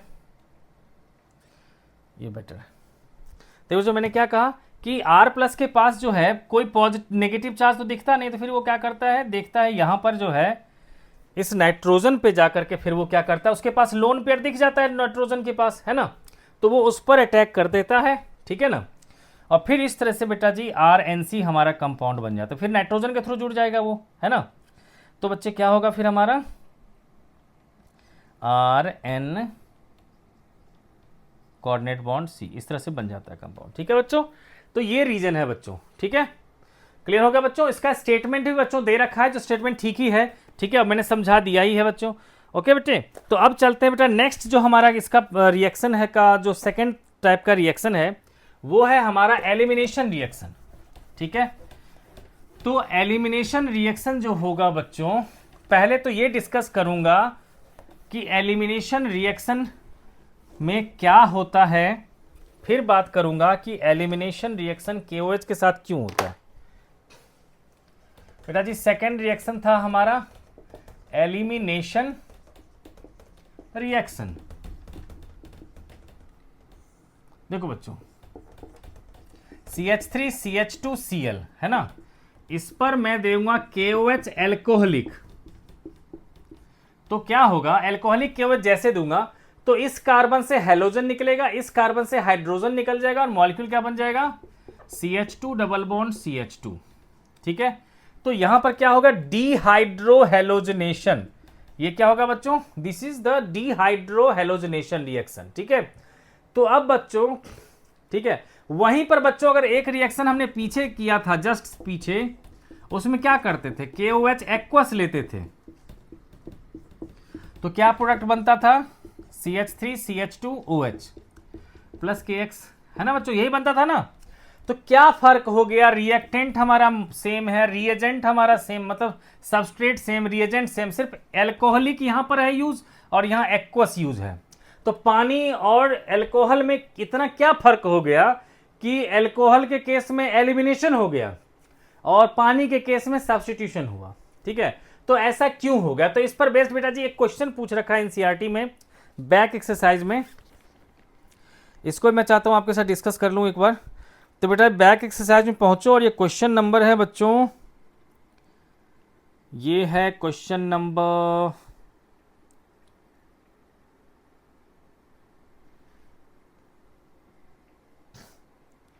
बेटा जी, हाँ ये रहा 20th क्वेश्चन नंबर है बेटा, ठीक है। 10.20 the treatment of alkyl chloride with aqueous KOH leads to the formation of alcohol but in the presence of alcoholic KOH alkene are major products. तो बेटा जी 10.20 बैक एक्सरसाइज में जाओगे 10.20, ठीक है। तो ये समझ आ गया बेटा। तो अब पहले वही क्वेश्चन को करते हैं 10.20, फिर एलिमिनेशन के रिएक्शन बेटा कौन मेजर प्रोडक्ट होगा कौन माइनर, उसको डिस्कस करेंगे। तो 10.20 में बेटा यही कह रहा था जो अभी हमने डिस्कस किया था कि CH3CH2Cl अगर कोई एल्काइल हैलाइड है, इस पर KOH एक्वस डालते हैं तो बन जाता है हमारा CH3CH2OH। लेकिन इसी पर अगर मान लो मैंने KOH एल्कोहलिक डाल दिया, है ना, एल्कोहल वाला, तो क्या हो जाता है, CH2 डबल बॉन्ड CH2 बन जाता है। ऐसा क्यों होता है ये पूछ रहा है आपसे, ठीक है बच्चों। तो इसको हम लोग बच्चों समझते हैं। देखो बच्चों, जब भी हमारा कार्बोकैटाइन की बात करेंगे तो CH3CH2Cl टूट करके क्या बनेगा, CH3CH2 पॉजिटिव, ठीक है, यहां तक बन गया। अब देखो मैं हर बार बच्चों कार्बोकैटाइन क्यों बना रहा हूं, ठीक है, इसीलिए बेटा बना रहा हूं मैं क्योंकि मोस्टली सेकेंडरी टर्जरी केस में SN1 ही प्रेफर होता है, सिर्फ 1 डिग्री में ही SN2 होता है, तो मैं जनरली SN1 को बात करता हूं मैं, ठीक है, क्योंकि मोस्टली उसी में कवर्ड होता है। तो अब क्या होता है बच्चे कि इन एक्वस KOH ये कार्बोकैटाइन बना पड़ा है, ठीक है। तो एक्वस KOH का मतलब क्या हुआ, वाटर है और OH नेगेटिव है ना। तो वाटर का मतलब क्या कहोगे कि यहां भी H प्लस है, OH नेगेटिव है, यहां भी OH नेगेटिव है ना। तो कुछ भी बड़ी बात है नहीं, सिर्फ OH नेगेटिव है, ठीक है। तो OH नेगेटिव जो होता है वो एक वीक बेस होता है, एक न्यूक्लियोफाइल की तरह काम करता है, ठीक है। बेस क्या होता है बच्चों, जो इलेक्ट्रॉन को डोनेट कर सकता है, ठीक है। तो ये इसके पास नेगेटिव है, डोनेट कर सकता है ये, ठीक है। लेकिन फिर भी थोड़ा सा बेसिक नेचर इसका जो है कंपैरेटिवली कम होता है। तो ये सिर्फ इसी बात में बिलीव करता है कि कहीं पॉजिटिव चार्ज है तो मैं अपने आप को न्यूट्रलाइज कर लूं, ठीक है। तो फिर ये OH नेगेटिव जाता है बच्चों इसके साथ और प्रोडक्ट बना लेता है CH3CH2OH। लेकिन अगर मैं बात करूंगा इन एल्कोहलिक KOH, एल्कोहलिक KOH है ना, मतलब एल्कोहल भी है, तो RO नेगेटिव है और KOH था ना बच्चे, तो हम लोग ले लेंगे बेटा जी OH नेगेटिव भी, KOH का OH नेगेटिव और एल्कोहलिक होने के कारण RO नेगेटिव है ना। अब देखो बच्चे यहां पर दो दो नेगेटिव चार्ज आ गया है ना। अब देखो एल्कोहल में इस ऑक्सीजन के पास नेगेटिव चार्ज इसमें भी था इसमें भी था, लेकिन ये जो है एल्काइल ग्रुप ये प्लस आई इफेक्ट के कारण इस पर नेगेटिव चार्ज को बढ़ा देता है। इससे क्या हो जाता है, ये ज्यादा बेसिक हो जाता है ना बच्चों। प्लस आई का इफेक्ट का काम ही क्या होता है, जिसके साथ जुड़ता है उसको कुछ इलेक्ट्रॉन डोनेट कर देता है। तो ये भी एल्कोक्साइड आयन का जो था एल्काइल ग्रुप, इसने ऑक्सीजन को थोड़ा सा इलेक्ट्रॉन दे दिया, तो ये थोड़ा ज्यादा बेसिक हो गया। देखो फिर क्या हुआ, तो देखो बेटा बेस की जो टेंडेंसी होती है ना, बेस की टेंडेंसी होती है H+ को एक्सेप्ट करने का, ठीक है। तो आप लोगों ने बच्चों पढ़ा होगा ना Brønsted concept of acids and bases, उसमें क्या था, एसिड्स था H+ डोनर और बेस था H+ एक्सेप्टर, ठीक है। तो ये इस कार्बोकेटाइन को कहता है कि भाई मुझे H+ चाहिए, मैं मोर बेसिक हूं, मुझे H+ चाहिए, मुझे न्यूट्रलाइज करने में इंटरेस्ट कम है, मुझे H+ चाहिए। तो फिर क्या करना पड़ता है इसको, इस मॉलिक्यूल को फिर मैं लिख लेता हूं बच्चे यहां पर, क्योंकि डिमांड करता है मुझे H+ चाहिए। तो ये कहता है ठीक है मेरे पास हाइपर कॉन्जुगेटिव हाइड्रोजन एटम है, तुम जिद कर रहे हो तो लो, मैं इस हाइड्रोजन से इलेक्ट्रॉन छीन करके H+ बना लेता हूं जिसको तुम एब्जॉर्ब कर सकते हो, ठीक है। तो इस तरह से इसने H+ को लूज कर लिया और मॉलिक्यूल बन गया हमारा CH2 डबल बॉन्ड CH2, ठीक है बच्चों। क्लियर हो गया कि इन एक्वस KOH मैं स्टेटमेंट क्या लिखवाने वाला हूं बच्चों, उससे आप लोग रिलेट करना। मैंने लिखवाने वाला हूं in aqueous KOH OH- is a weak base, acts as a nucleophile, gives nucleophilic substitution product as a alcohol. But in alcoholic KOH, due to the plus I effect of alkyl group attached with oxide ion, the negative charge on oxygen further increases. Hence, alkoxide ion is a strong base preferred to abstract H+ from the carbocation formed as intermediate and gives alkene as the product. ठीक है बच्चों, तो आप लोग बच्चों इसको note down कर लो तो कर लो ताकि मैं स्टेटमेंट लिख सकूं बच्चों, ठीक है। तो देखो बच्चों टाइम तो बच्चों लगेगा ही थोड़ा बहुत, क्योंकि हर एक चीज को करवा रहा हूं मैं ताकि आपको बार बार बच्चों ने किसी चीज को नहीं करना, दूसरी वीडियो देखने की जरूरत ना पड़े, एक वीडियो में आपका सारा का सारा हो जाए, है ना। तो इसीलिए बच्चों मैं थोड़ा सा लिखवाऊंगा तो टाइम लगेगा। देखो कहेंगे हम लोग in aqueous KOH, OH negative is a weak base, acts as nucleophile, gives alcohol as the nucleophilic substitution product,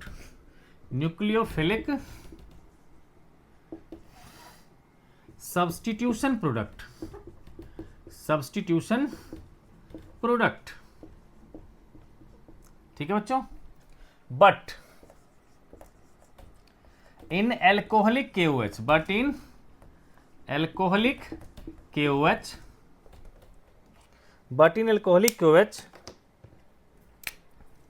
there is alkoxide ion, alkoxide मतलब बेटा RO नेगेटिव है ना, alkoxide ion which is more basic है ना, more basic due to plus I effect of alkyl group attached with oxide ion,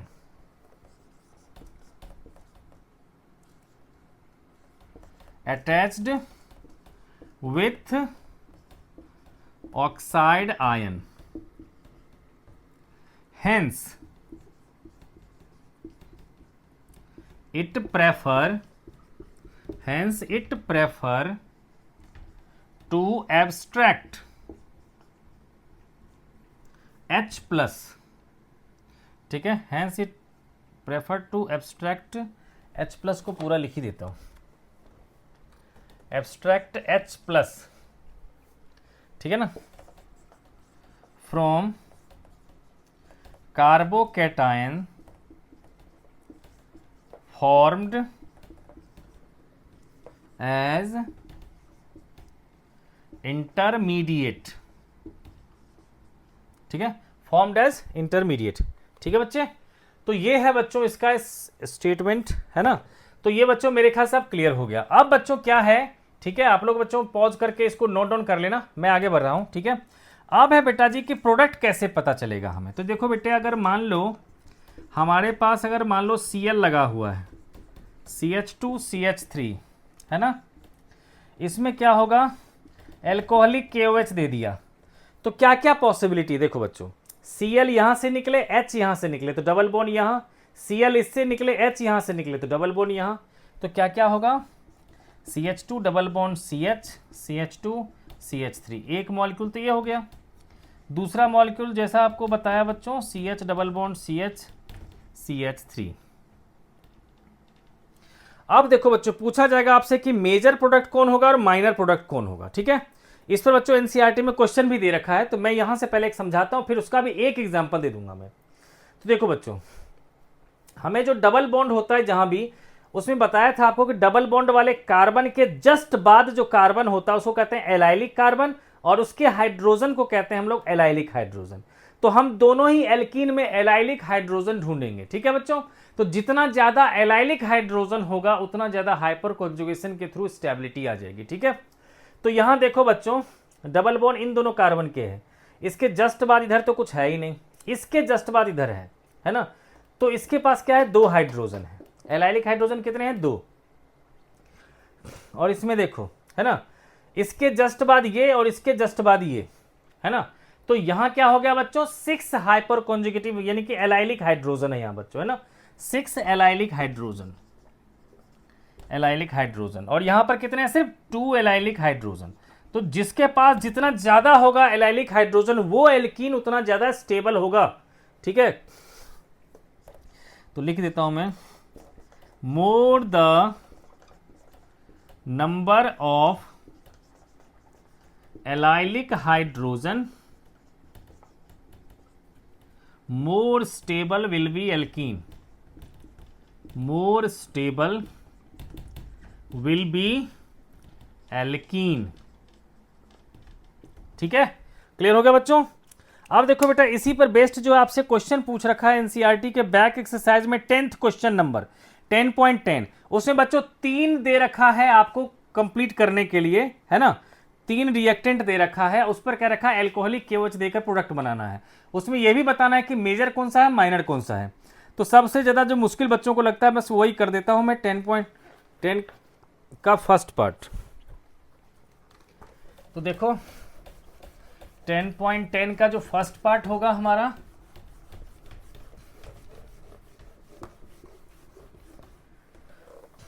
इसमें बच्चों आप लोग जो है खुद से पहले ट्राई कर लेना, ठीक है। मेरे वीडियो को पॉज करके खुद से ट्राई कर लेना, ठीक है, नहीं हो तब देखना। 10.10 का बच्चों फर्स्ट, इसमें कह रखा है कि 1 bromo 1 methyl cyclohexane, 1 bromo 1 methyl cyclohexane, ठीक है। ओ बेटा जी, ये साइक्लोहेक्साइल है, ये मुझे बेंजीन लगा, ठीक है। क्या है बच्चों, 1 ब्रोमो 1 मिथाइल साइक्लोहेक्सेन, है ना। तो ये रहा बेटा जी Br। अब इस पर कह रखा है एल्कोहलिक KOH डाल देंगे तो क्या होगा, एल्कोहलिक KOH डालेंगे तो क्या होगा। अब देखो बच्चों, Br इस कार्बन के पास है, तो Br तो यहीं से निकलेगा, और H चाहे तो हम इसका निकाल ले, H चाहे तो इसका निकाल ले, H चाहे तो इसका निकाल ले, है ना। तो अगर मान लेते हैं बेटा जी Br में H मैंने ऊपर वाले का निकाला, है ना,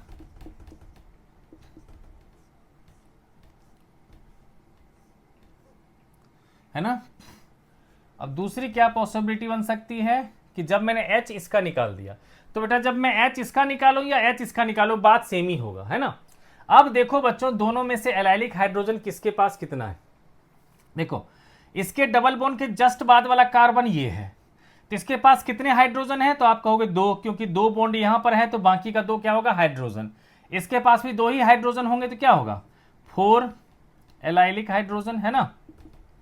और यहां पर क्या हो रहा है बच्चे, देखो 3 2 5 और 2 7, है ना बच्चे, यहां पर 7 एलाइलिक हाइड्रोजन, है ना। तो बेटा क्या होगा, ये क्या होगा हमारा major product, this is your major product, और ये हो जाएगा हमारा माइनर प्रोडक्ट। ठीक है, समझ में आ गया।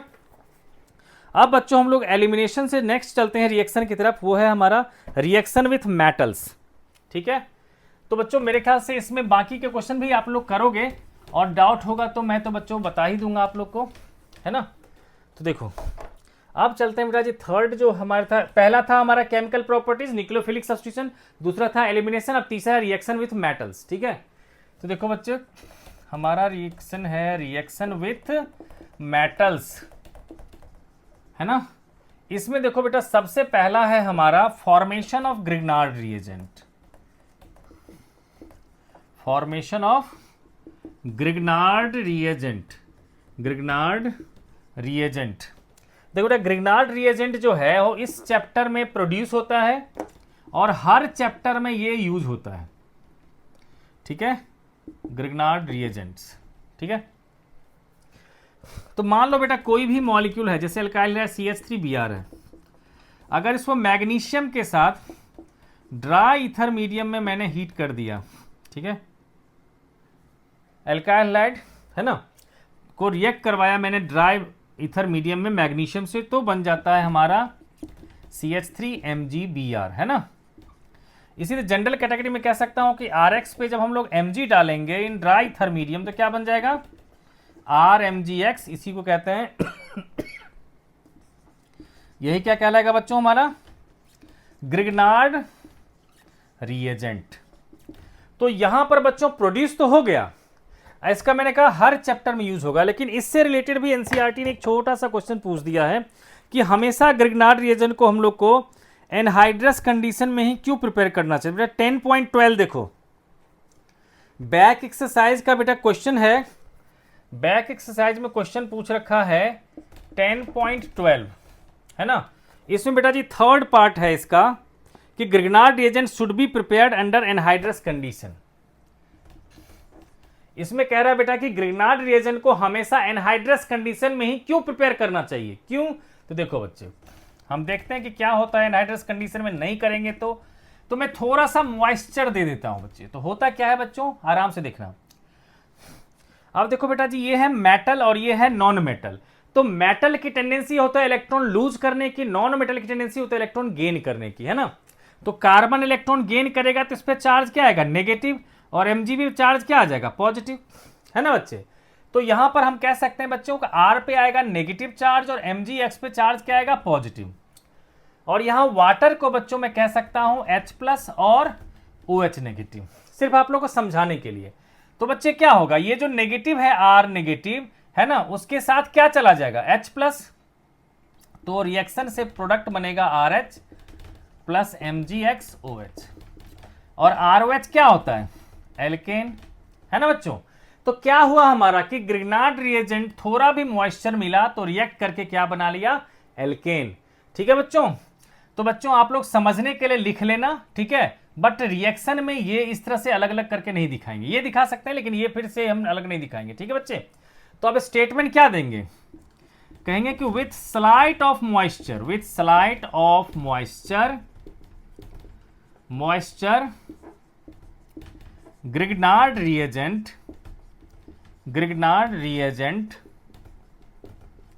reacts to give corresponding alkane। ठीक है बच्चे, समझ में आ गया। तो बच्चों इस पर ने ढेर सारे क्वेश्चन भी आते हैं कन्वर्जन में। तो देखो अगर मान लो आपके पास CH3CH MgBr ऐसा कोई मॉलिक्यूल है और यहां पर वाटर दे दिया, है ना, तो क्या करेंगे बच्चे, जहां MgBr है वहां हाइड्रोजन आ जाएगा, तो प्रोडक्ट क्या बन जाएगा, CH3CHOH CH3। ठीक है। इसी तरह से बच्चों अगर मान लो आपके पास ये मॉलिक्यूल होता,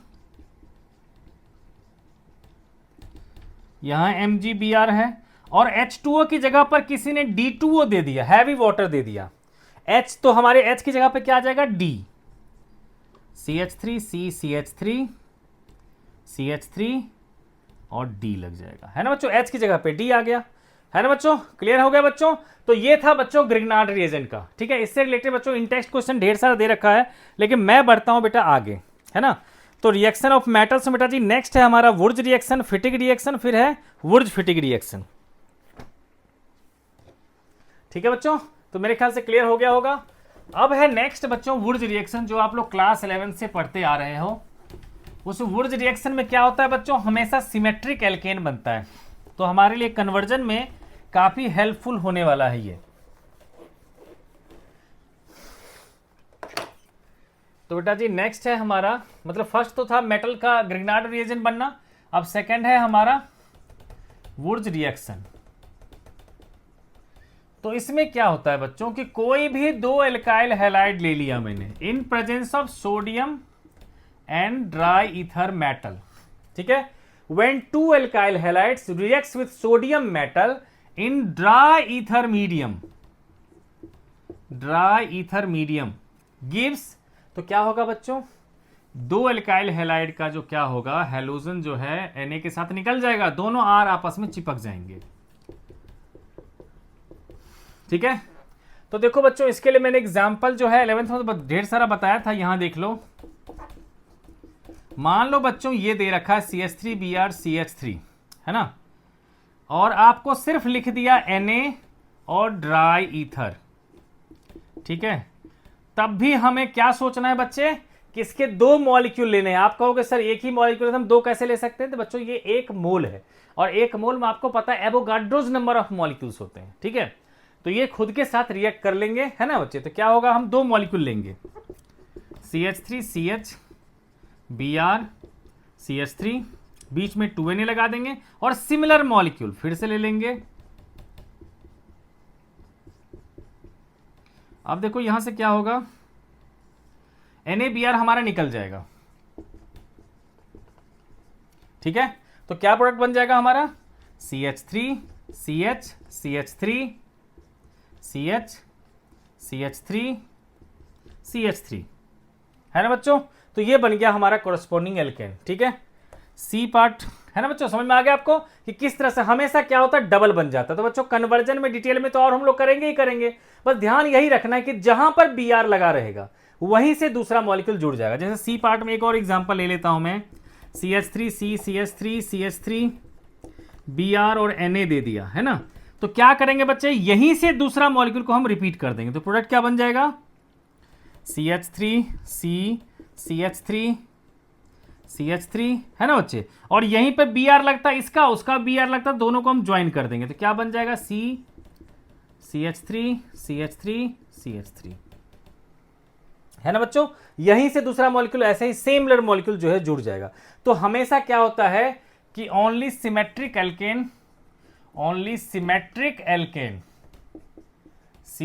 alkanes are prepared by this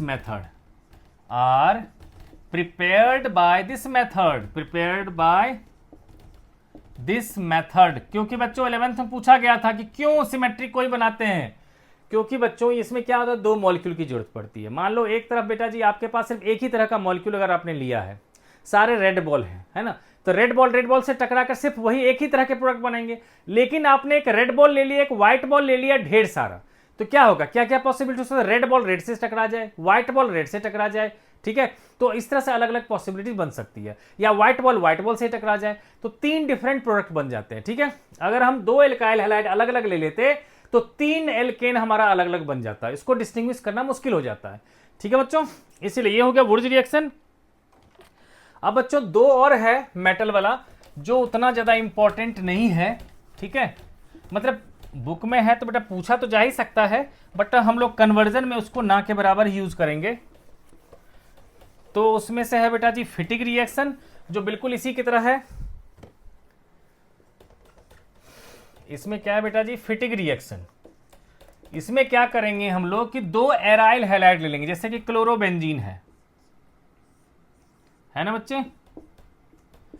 इस पर हमने दे दिया बेटा जी Na, है ना।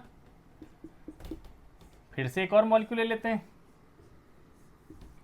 तो क्या होगा, जैसे इसमें हुआ था बच्चों, दोनों का X Na के साथ निकल गया, -2NaX, तो प्रोडक्ट क्या बन जाएगा हमारा, तो दो हमारा बेंजीन रिंग आपस में जुड़ जाएगा। ठीक है, तो इसको हम लोग क्या कहेंगे नाम, फिनाइल बेंजीन। फिनाइल बेंजीन, क्योंकि एक बेंजीन बन गया मेन चेन, एक बेंजीन बन गया हमारा आईपी, मतलब उसके कॉमन वो ब्रांच में आ गया। ठीक है बच्चों, ये होगा बेटा फिटिक रिएक्शन। अब इसी तरह से है बेटा जी वुर्ज फिटिक रिएक्शन। वुर्ज फिटिक रिएक्शन क्या हुआ, तो वुर्ज और फिटिक का कॉम्बिनेशन।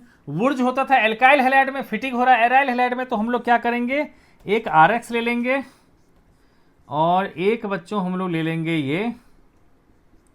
ठीक है, इन प्रेजेंस वही आपको लेना है बच्चे, Na and dry ether medium. Dry ether medium, तो क्या हो जाएगा बच्चों, ये दोनों आपस में जुड़ जाएंगे।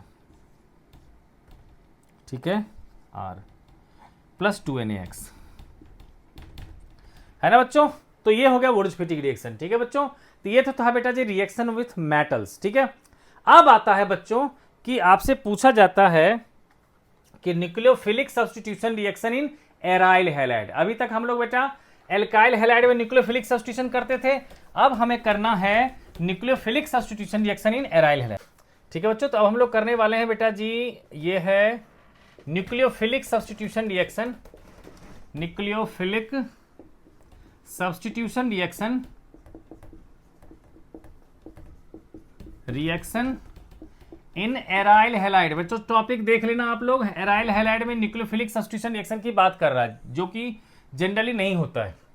मतलब क्या है बच्चों कि जैसे कि मान लो हमने एल्काइल हैलाइड में लगाया था, जैसे Cl है इस पर लगा हुआ, इस पर हमने NaOH दे दिया या KOH दे दिया एक्वस, है ना। तो अब जा करके ये जो प्रोडक्ट बनता है हमारा OH, ठीक है, तो इसी को कहते हैं न्यूक्लियोफिलिक सब्स्टिट्यूशन रिएक्शन, है ना। लेकिन एराइल हैलाइड में बेटा जी यहां पर देना पड़ेगा very high temperature, very high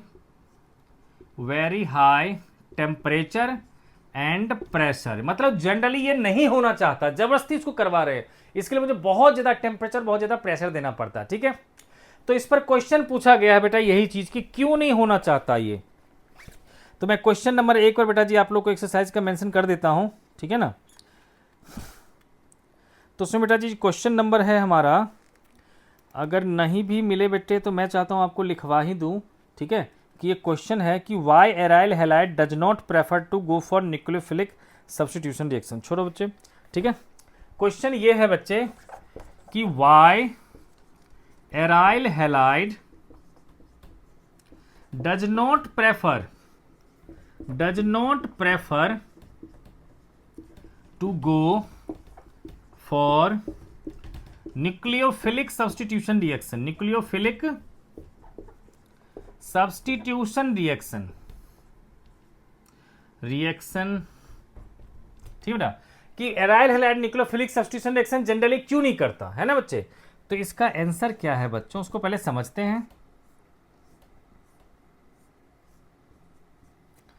तो देखो बच्चों क्या होता है यहां पर कि जब HO नेगेटिव इसकी तरफ आता है तो यहां पर जो 3 पाई बॉन्ड होते हैं, आपको पता है कि पाई बॉन्ड के जो पाई इलेक्ट्रॉन से प्लेन के ऊपर और प्लेन के नीचे होते हैं।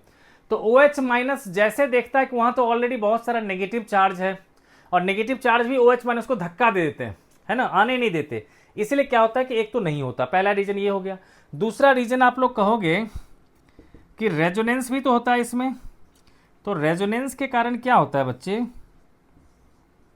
एक तो यहां पर नेगेटिव चार्ज आ जाता है, और दूसरा क्या आता है, Cl का बेंजीन के बीच में जो आता है यहां पर डबल बॉन्ड आ जाता है ना।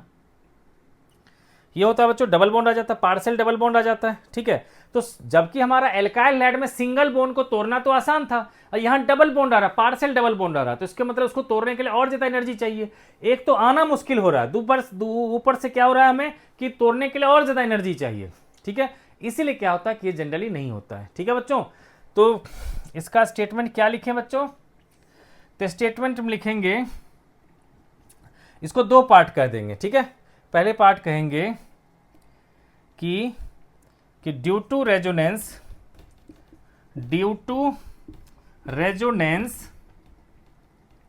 Cl, ठीक है, due to resonance CCl bond, CCl बेटा जी ये एक साथ है, due to resonance CCl bond gets partial double bond character, gets partial double bond character, partial double bond character which needs more energy to break the bond, ठीक है। दूसरा reason कि nucleophiles are repelled by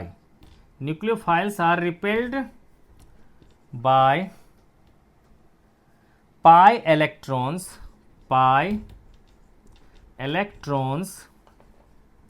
present above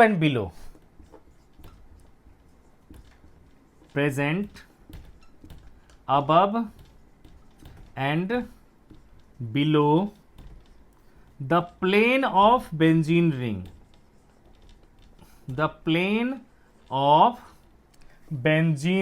ठीक है बच्चों। ये दो चीज दे देंगे, बेंजीन रिंग, ठीक है बच्चे। कोई कह देगा कि फिर सर SN1 से कर लीजिए, तो SN1 से बेटा करने के लिए यहां पर कार्बोकेटाइन बनाना पड़ेगा जो हाईली अनस्टेबल होगा, है ना, क्योंकि यहां पर जो sp2 कार्बन है, और sp2 कार्बन पे पॉजिटिव चार्ज होने का मतलब है मोर इलेक्ट्रोनेगेटिव कार्बन पे पॉजिटिव चार्ज होना जो अनस्टेबल होता है, ठीक है। अब बच्चों क्या है कि ये रीजन तो बच्चों इसको पॉज करके आप लोग लिख लेना।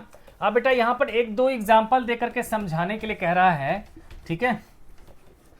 तो मैं आपको इसमें डाटा लर्न करने के लिए तो नहीं कहूंगा, बट सिर्फ समझा देता हूं कि किस तरह से हम लोग न्यूक्लियोफिलिक सब्स्टिट्यूशन रिएक्शन कर सकते हैं, ठीक है।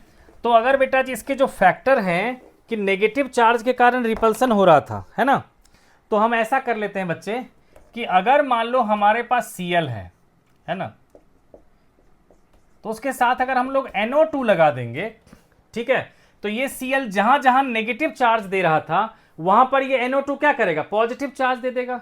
इससे क्या होगा कि न्यूक्लियोफाइल को जो आने वक्त में रिपल्सन फील हो रहा था वो थोड़ा सा कम हो जाएगा, है ना बच्चे, क्योंकि ये जो है -R इफेक्ट शोइंग ग्रुप है ना, और ये क्या है +R इफेक्ट शोइंग ग्रुप। तो ये जहां नेगेटिव चार्ज लेके आता है यहां ये पॉजिटिव चार्ज लेके आ जाएगा। इससे क्या होगा, न्यूट्रल हो जाएगा, तो न्यूक्लियोफाइल को आना में आसान होगा, ठीक है। तो यहां पर बच्चे अगर हम लोग NaOH देंगे तो क्या होगा, high temperature and high pressure पे ये काम हो जाएगा, ठीक है। कंपैरिजन के लिए मैं बच्चों ऐसे लिख रहा हूं, ठीक है। तो OH आ जाएगा और NO2 आ जाएगा। अगर आपने NO2 एक और बढ़ा लिया, Cl के साथ आपने एक और NO2 लगा लिया,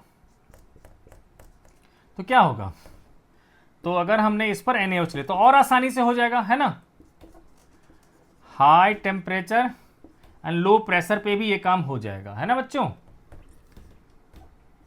मैं इसका बेटा लास्ट में एक डाटा फटाफट कंपैरिजन करके दे दूंगा आपको, मतलब बुक में दे रखा है तो यहां से आपको कंपेयर करवा दूंगा। और अगर बच्चे तीनों के तीनों हो गए तो और आसानी से हो जाएगा, है ना बच्चों। तीनों जगह पर हो गया, कहोगे सर इससे क्या हो रहा है, तो बेटा जितने NO2 लगाते जाएंगे उतना मॉलिक्यूल पे क्या होगा, पॉजिटिव चार्ज बढ़ता जाएगा, तो OH- को अट्रैक्ट करना और आसान हो जाएगा। तो पहले रिपल्सन फील हो रहा था, अब उसको अट्रैक्ट कर रहा है कि आ जाओ आ जाओ आ जाओ, है ना बच्चों, NaOH, है ना। तो देखो बच्चों बुक में भी दे रखा है, ठीक है। तो ये बच्चे क्या है,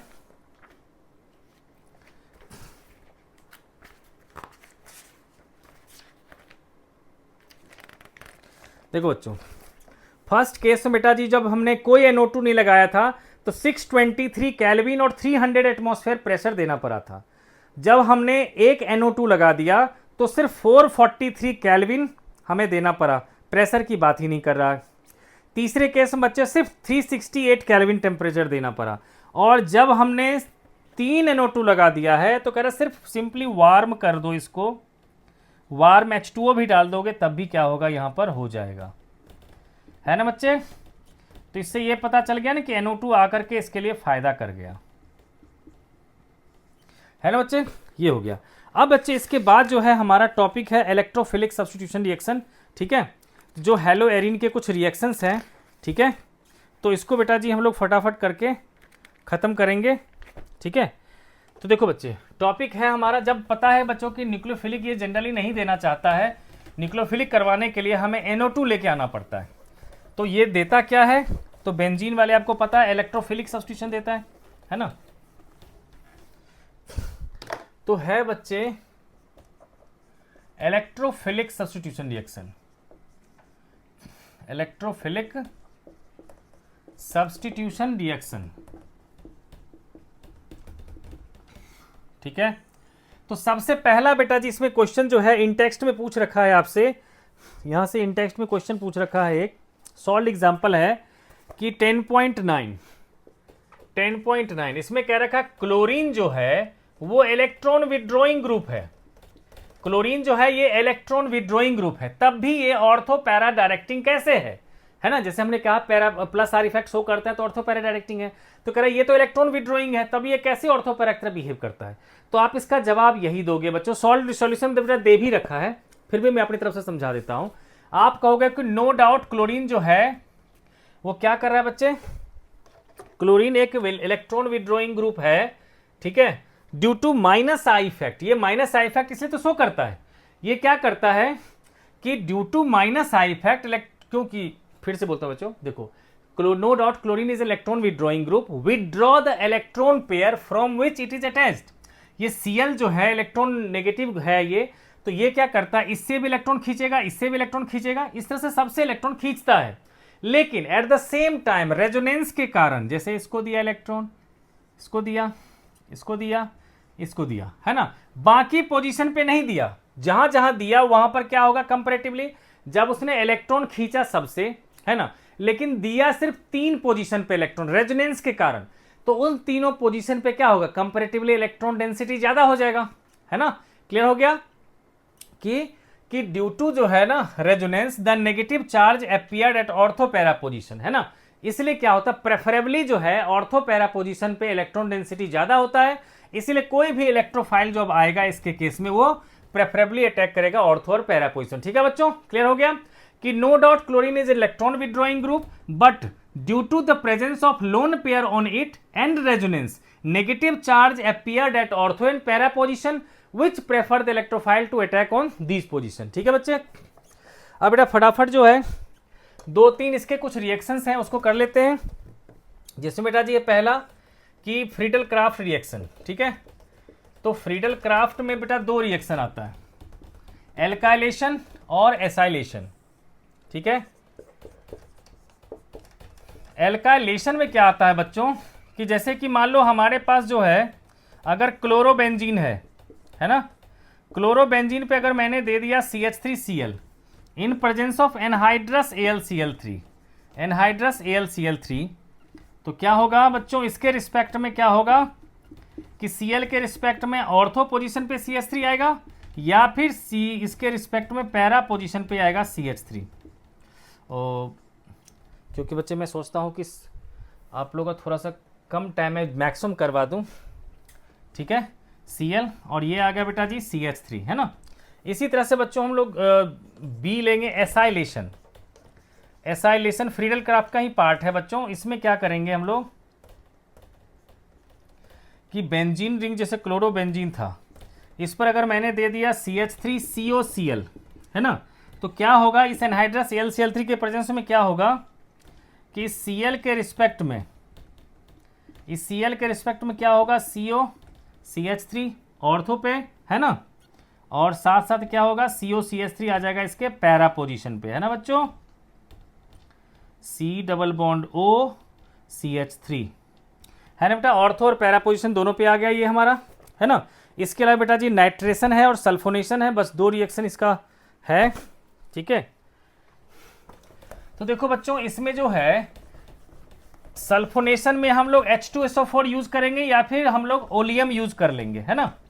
और नाइट्रेशन बच्चों HNO3 यूज करते हैं इन प्रेजेंस ऑफ H2SO4, ठीक है बच्चों। अब देखो बेटा फटाफट जो है हम लोग कर लेते हैं बेटा जी इसका। अब है बेटा जी इसका दूसरा रिएक्शन है हैलोजनेशन। हैलोजनेशन में क्या होगा बेटा, क्लोरोबेंजीन पहले से ही है, अगर इसमें फिर से क्लोरीन लगाने हैं हमें Cl पे Cl2, तो हम लोग बेटा यहाँ पर FeCl3 भी लगा सकते हैं, AlCl3 भी लगा सकते हैं। तो क्या होगा, इस Cl के रिस्पेक्ट में ऑर्थो और पैरा पोजीशन पे Cl चला जाएगा, तो ऑर्थो डाइक्लोरोबेंजीन कह देंगे और दूसरा क्या कह देंगे बच्चों, पैरा डाइक्लोरोबेंजीन, है ना। ये ऑर्थो डाइक्लोरोबेंजीन, पैरा डाइक्लोरोबेंजीन। दूसरा तीसरा लेता हूं बेटा जी, हम लोग नाइट्रेशन की बात करते हैं। तो नाइट्रेशन में क्या करते हैं बच्चे, बेंजीन पे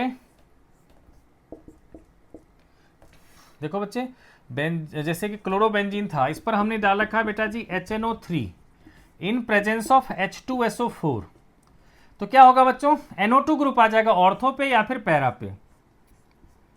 NO2 ग्रुप जो है इसके रिस्पेक्ट में कहां पे आ जाएगा, ऑर्थो पे या फिर पैरा पे, ठीक है ना बच्चे।